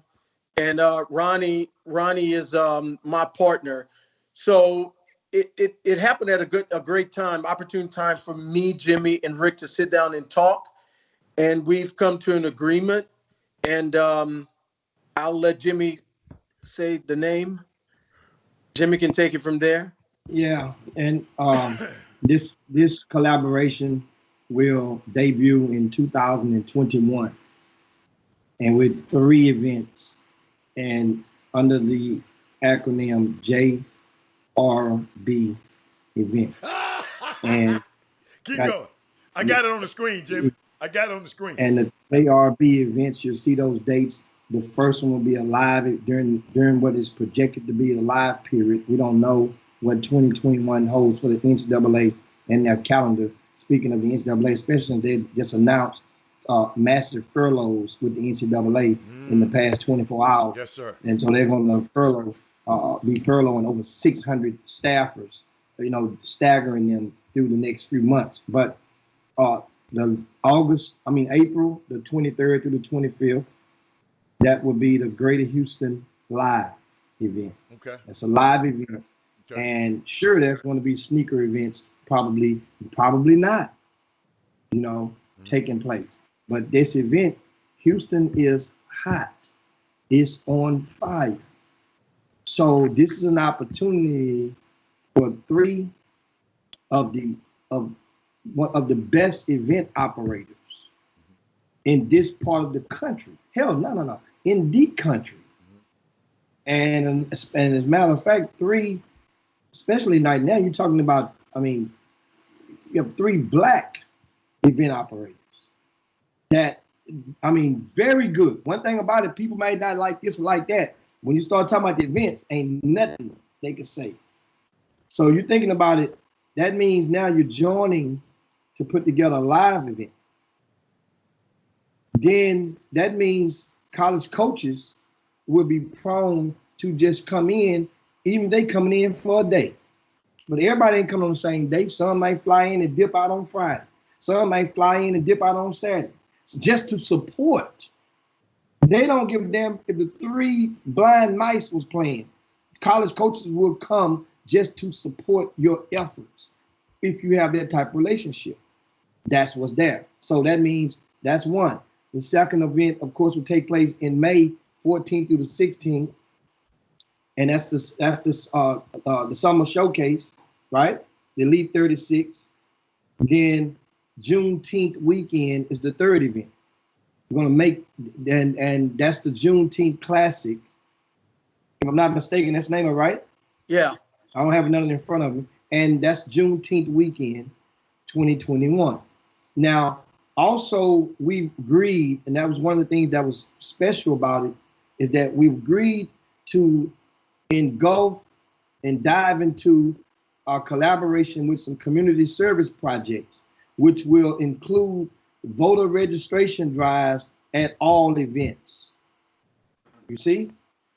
Will include, but not limited to, helping some of the senior citizens out there. If you as a player in the community that's a student athlete that's doing well in class, a student athlete doing well in class, and that he has a parents that say the air conditioner going out, we're gonna come right there. We're gonna be right there to help put a new one in the window. You see, people that need some blankets, need coats, we're gonna be out there trying to cover the community. So that's the thing. that's had to go with this. It ain't just basketball events. Been able to help the community. And so what better three to go into and get with these guys, and that I know I've watched, I've evaluated their events as well. I've evaluated Brian Jolivet, I've evaluated Rick Nelson, and then earlier this year, of course, you guys know the Southwest Exposure Camp, which will be taking place next weekend, right, is Rick Nelson and myself, along with Henry Sims, and we spearheaded this project a year ago. So I've worked with Rick Nelson recently and did the schedule when he did the Elite 36, worked with him with Doug, to help with Doug Dozens. And of course, Rick is the founder of Exquisite Elite Cleaning Service. Sir. You guys have been seeing, has been sanitizing a lot of events across the state of Texas. So that means now, think about it, you get the whole jug band with this thing. And so now I'm really proud because this is an effort. We talked about galvanizing yesterday. So this galvanizing and galvanizing to go and put together affordable events, safe environments, competitive events, and help our communities in the process. So that is the JRB events. Can I comment, Jimmy, right quick? I want to comment on this event, this collaboration, or this consecration. I sit there and watched. You said something. This union. You said it's not about basketball, but you see when you bring these collaborative minds together, y'all thought outside the box. When you brought all of these minds together, it's not about you said somebody in that meeting said this got to be more than basketball. Ain't no use in us just coming together if it's just about basketball. It's something bigger, and that's the unique thing about learning, get to know and doing business with other people. You just learn. I mean, you start thinking better. You know, you're in a meeting, he might have an idea that he could implement this thing by voting by himself. But now he got a group of guys around him. Now they say, oh, okay, yeah, we got this thing. So that's what I'm loving about it, man. It's just it's just a unique thing, and I'm just proud of y'all, man, because I know hey, everybody can't get, and guess what? Now this allows other guys. We got a couple of guys the other day, just by us talking about it on the Facebook, on our Facebook feed, said they're gonna join. They are apt to join together and do some things. So great thing, man. I'm proud of y'all, and keep it up. Keep it up. Yeah, and somebody asked, of course, real quick on the. Of course, Kim Jackson, you asked with the show out on Labor Day. It's been customary that we did not do holidays on the Chop Shop. So once you start, then you can't go back. So we will resume on Tuesday. No show on Labor Day, no, guys. And so I wanted to get that question before we get too far. Now, Brian, Rick, you guys and I guess share your thoughts again and let them know how they can get in touch if they wanted to have one of the grassroots team and they wanted to they're interested in playing in one of those or one or all three of them. Jimmy, do me a favor before they go there. Alex, he has asked this question 2 times on the Facebook feed of these gentlemen. Could we please get his question answered before gentlemen? And all Alex said was, how do you balance between basketball fit and academic fit in choosing schools? Also, walking on versus getting a scholarship, and how you balance that decision. And I know you guys can help them, and I didn't want to get off the show without helping the people on our Facebook feed. Could you help them with that, both of y'all? Well, what was the walk-on question? Okay, Robert? let me get back again. Just how you make those decisions. a perfect fit at a school? I can speak from a walk-on perspective. Okay. When my son received a scholarship to go to Weber State, played 2 years. I thought we both felt like he had a great 2 years. There's a lot of footage he can play. Going into his junior year, the coaching and wanted to go into a different direction. Mm-hmm. They was going to a new setting, going to a new style. They didn't feel like he may not benefit. So we transferred. Mm-hmm. Now, when you're going through that transfer and you're going in that portal and there's 987 names in there, and now you got to begin to call coaches. Well, we was able to find a coach, which is where he is now with Lou Hill. Lou Hill recruited Doc coming out of school. Doc chose not to go. So here's where we are. I want Doc. We want him. We don't have a scholarship. But if you bring him on, let him walk on, then we'll scholarship him the following year. Mm-hmm. And so when I went back, of course, as a kid, you want a scholarship. Dad, I really want a scholarship. Son, you could have had a scholarship, but you told him no.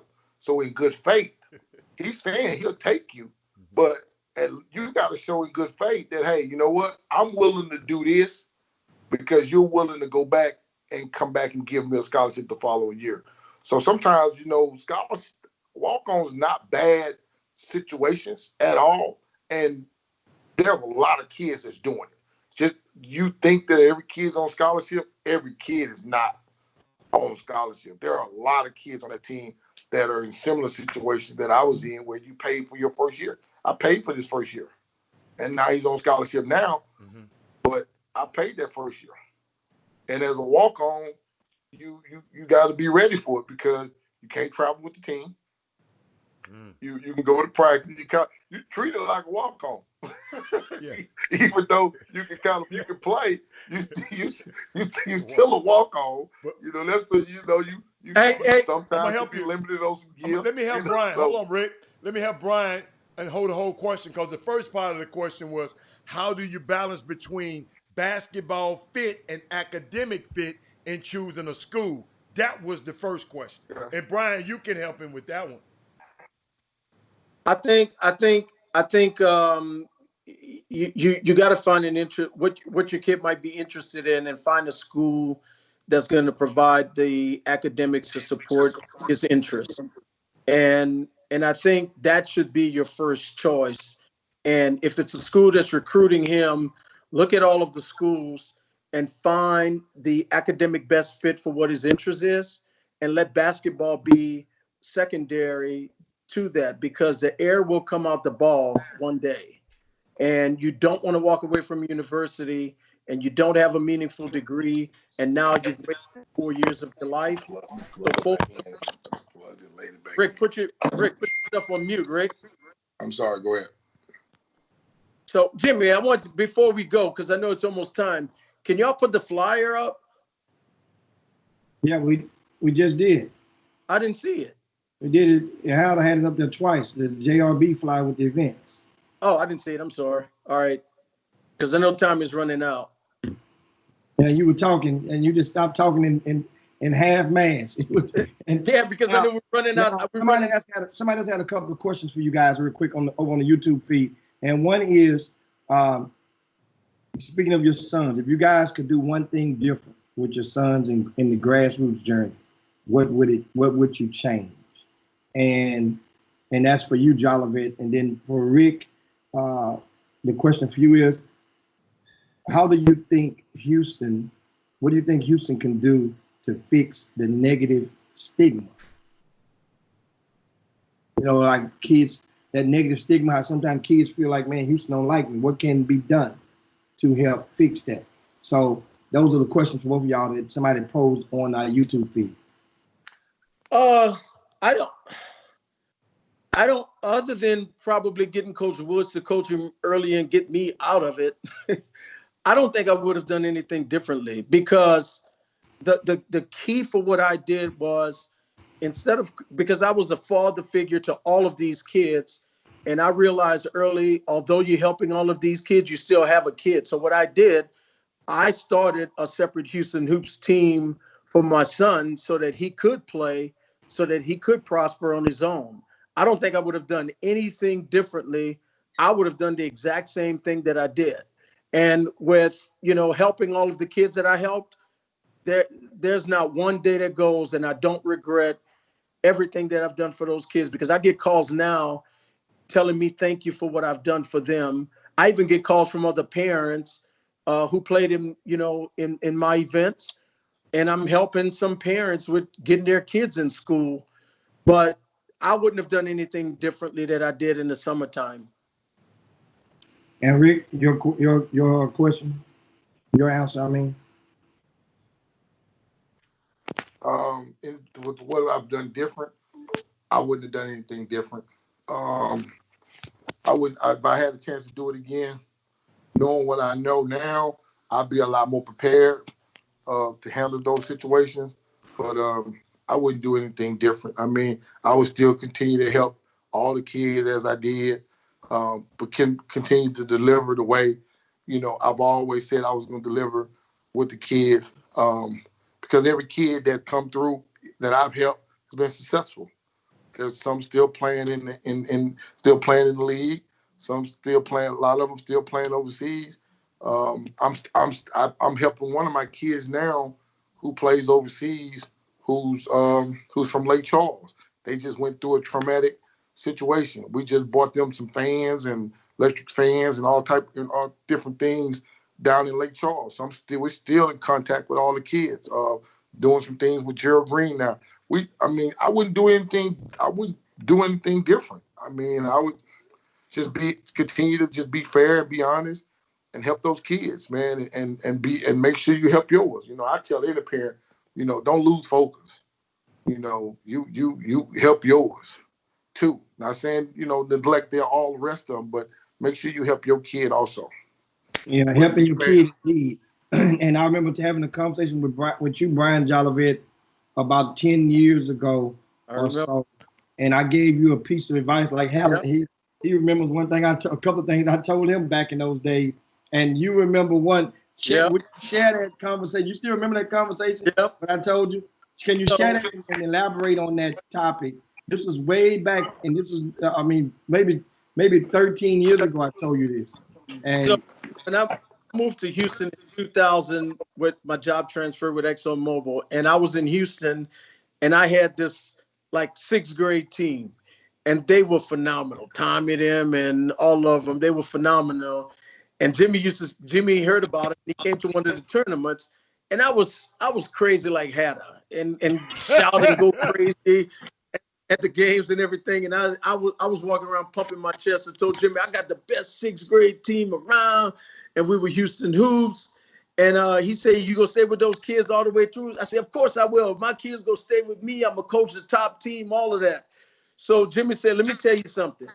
He says, a couple of things can happen. He said, if you make it all the way and coach the top team, he said, you're gonna either lose your job, your wife, or you're gonna lose your wife.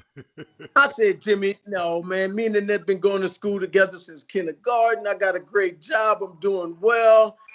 And we were in Phoenix for the Cactus Classic. I love it. And Jimmy saw me over there, and it was during the week. So Jimmy said, I was coaching the top team. And Jimmy said, what you doing there? I said, coaching the top team. He said, you took some vacation time? I said, no. I said, I got laid off from ExxonMobil, went through a reorg. I got a year's pay. I'm good. He said, all right, so you don't have a job, right? He said, regardless of how it happened, you don't have a job. I said, yeah, you're right. He said, where's Annette? I said, she in Vegas with Blake them, with Coach Woods and with their team. He said, He said, remember what I told you, huh? Dude, when I landed at Intercontinental, I drove straight to Hal's house. I gave him the keys, the balls, everything. And I said, Hal, I'm done. I'm not coaching no more, because I said, I'll be damned if I'm gonna lose my wife. That's right. That's right. Hey man, and that's some food for thought for a lot of you guys that are out there and get, I guess, addicted to this grassroots youth sports. I mean, this is serious. At some point in time, you're gonna be likely to compromise and or lose your family or your workplace, your job. Right. As a result of this, And if you guess don't what, have Jimmy? perfect balance. And Jimmy, in most time, to ungrateful people who, to very ungrateful people that just don't realize what you're sacrificing, they don't care. You know, Right. And Jimmy told me, said, man, if you can spend if these kids with you 1 year, consider yourself good. Cause these people, it's their kids. They're not yours. And sometimes these guys really, man, them my guys, man. What you said, Brian Jolivet, I done turned water on and bought grocery and paid rent. And still, a person told Jimmy, if you catch me on that team again, you put your feet in my ass. And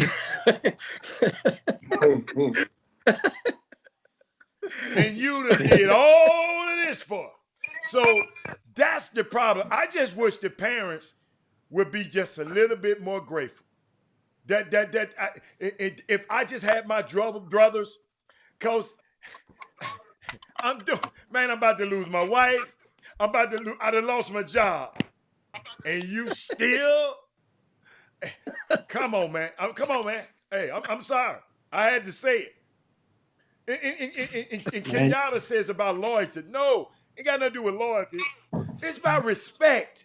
We're not respecting people. We got people in higher office now.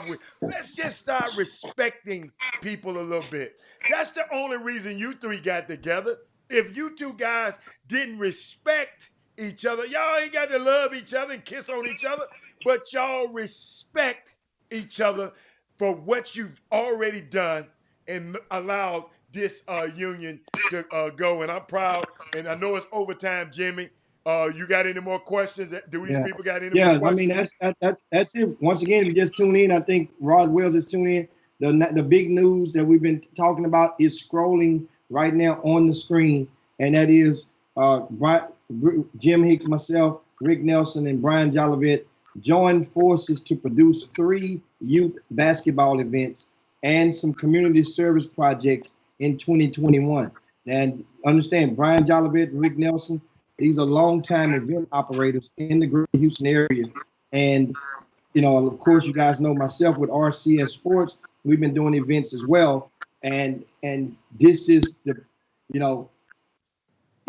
everybody knows about the Reese's Peanut Butter Cup. This, you can double down on that because we got Dr. Ronnie Martin in there as well. He's not on the show today, and this is a pretty good collaboration that should they should erase the thought of what kind of product you will receive when you attend one of the JRB events. That's the thing. You're going to a great event. Did you tell Howard what JRB stand for? Join the Real Baller. It's not Jimmy, Rick, and Brian. Y'all just messed my whole day, man. Hey, I'm finna pull the plug on all of y'all for that one. I'm finna hold on, watch this. I'm finna yabba dabba do that thing on you. I sent you with the picture. Yeah, I got it. I you know what? I just read it. Okay. That's the meeting of the minds right there. That's when we had the meet right there. Okay, I got you. Yeah, I got you. No, that's and good, show them that man. picture again before we get ready to go. The picture of when we met. Yeah. Yeah, hold on. Let me see. Y'all look sneaky self.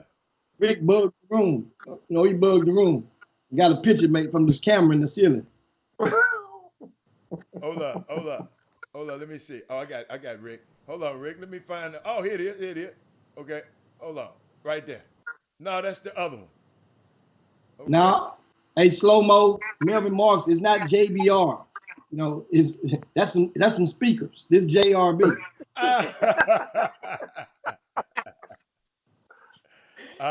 There they are. There they are. Yeah. Let me take this off the screen so y'all can see. This when they had the meeting, when they consummated the thing, they had drinks. You know, you had to get your little drink. I can't see what they got on there, but it looked a little brown. You see that crown on? You see that crown on I the see table? some crown on there, and they got the skyline.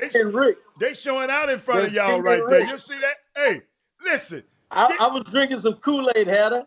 Okay. And I one, like that. another one of the projects, another one of the projects that is on the docket for 2021. We just have to fine tune it. Like I said, a lot of stuff. The only thing that's in concrete right now is those 3 youth basketball events.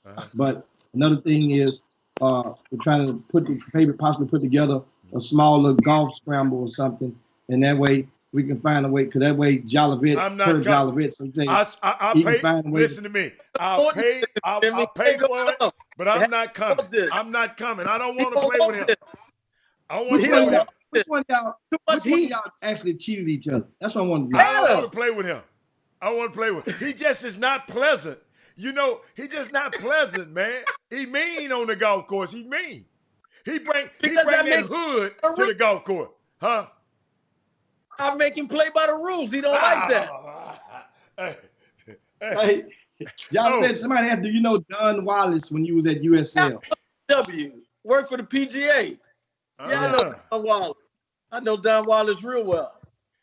So man, that's pretty much it, man. We got to get ready to land this plane on this Baby Friday, man. It's great news, and I look forward, and hopefully this collaboration can inspire a lot of other people out there that can patch together their resources to form such unions, you know, as this. Not to necessarily duplicate it, but then understand you can get together instead of walking by each other. You guys think about it. If there's videographers out there, there's camera guys out there. If they can form together, hell, why we don't have our own streaming service? Why we got to go to Baller TV? You mean tell me nobody in the city can't put together the logarithms to make a damn stream? It can't. I mean, come on now, guys. Yeah. That's what find the potholes and let's fill them all in our communities. You don't have to wait on nobody else to come and do that. Jimmy, did you mention that there's gonna be cash? Oh, yeah. Gonna be cash prizes at all 3 events. I'm glad, because I'm tired of all them trophies I used to win. Now that I can get some cash, I'm tired of all them trophies. I threw them trophies out the house. Yes, we're gonna have cash prizes for the winners of the 3 JRB events. So that's another thing that's forgot to mention, you guys. And stay tuned, of course, on all of our websites. We have details and links and flyers will be streaming out in the email boxes and email blast and whatnot. But once again, just to mention, Jimmy, for those events, you can register at aboveallsportshoops.com. So if you want to register for those 3 events, they're on the Above All Sports Hoops website. AboveAllSportsHoops.com. AboveAllSportsHoops.com. And you guys can go there if you're interested, and you can they can register right now, Jolivet? Right now. So those links are active. They're active right now. I know I just activated the flyer on RCS Sports just a while ago since we've been on the air, and we are blasted off with the JRB event. Understand, the other events are still in existence. So Rick Nelson is still having a Pearland Classic. Jolivet is still having a Houston National Summer Showcase. I'm still having a Spring Icebreaker. These 3 specific events are part of our collaboration. Just like you mentioned, the group LSG with the Levert and Keith Sweat and Johnny Gill. Guess what? No, I thought that was. Oh, that's Johnny Gill? I thought it was genuine. Johnny Gill. Okay. All right. Yeah. We still doing our solo album, our solo project. I like that. Okay. All right. Hey, y'all got to put the barge in there to represent me. Something. Man, I'm bad, man. Hey, Jimmy, I'm off. Jimmy, we finna get out of here. Brian Jolivet to go. He done cheated on that man on the golf course all You better go Google the barge to see what all he done. He ain't married no more. All right, y'all, we out of here. Thank y'all so much. We up out there, guys. Time to yabba dabba do this thing. Jim Hicks. Rob Hatter. You are now tuned in to the Chop Shop. I'm Retro. Let's get it. We in the Chop Shop. We live in the Chop Shop. We talking sports talk. We live in the Chop Shop. We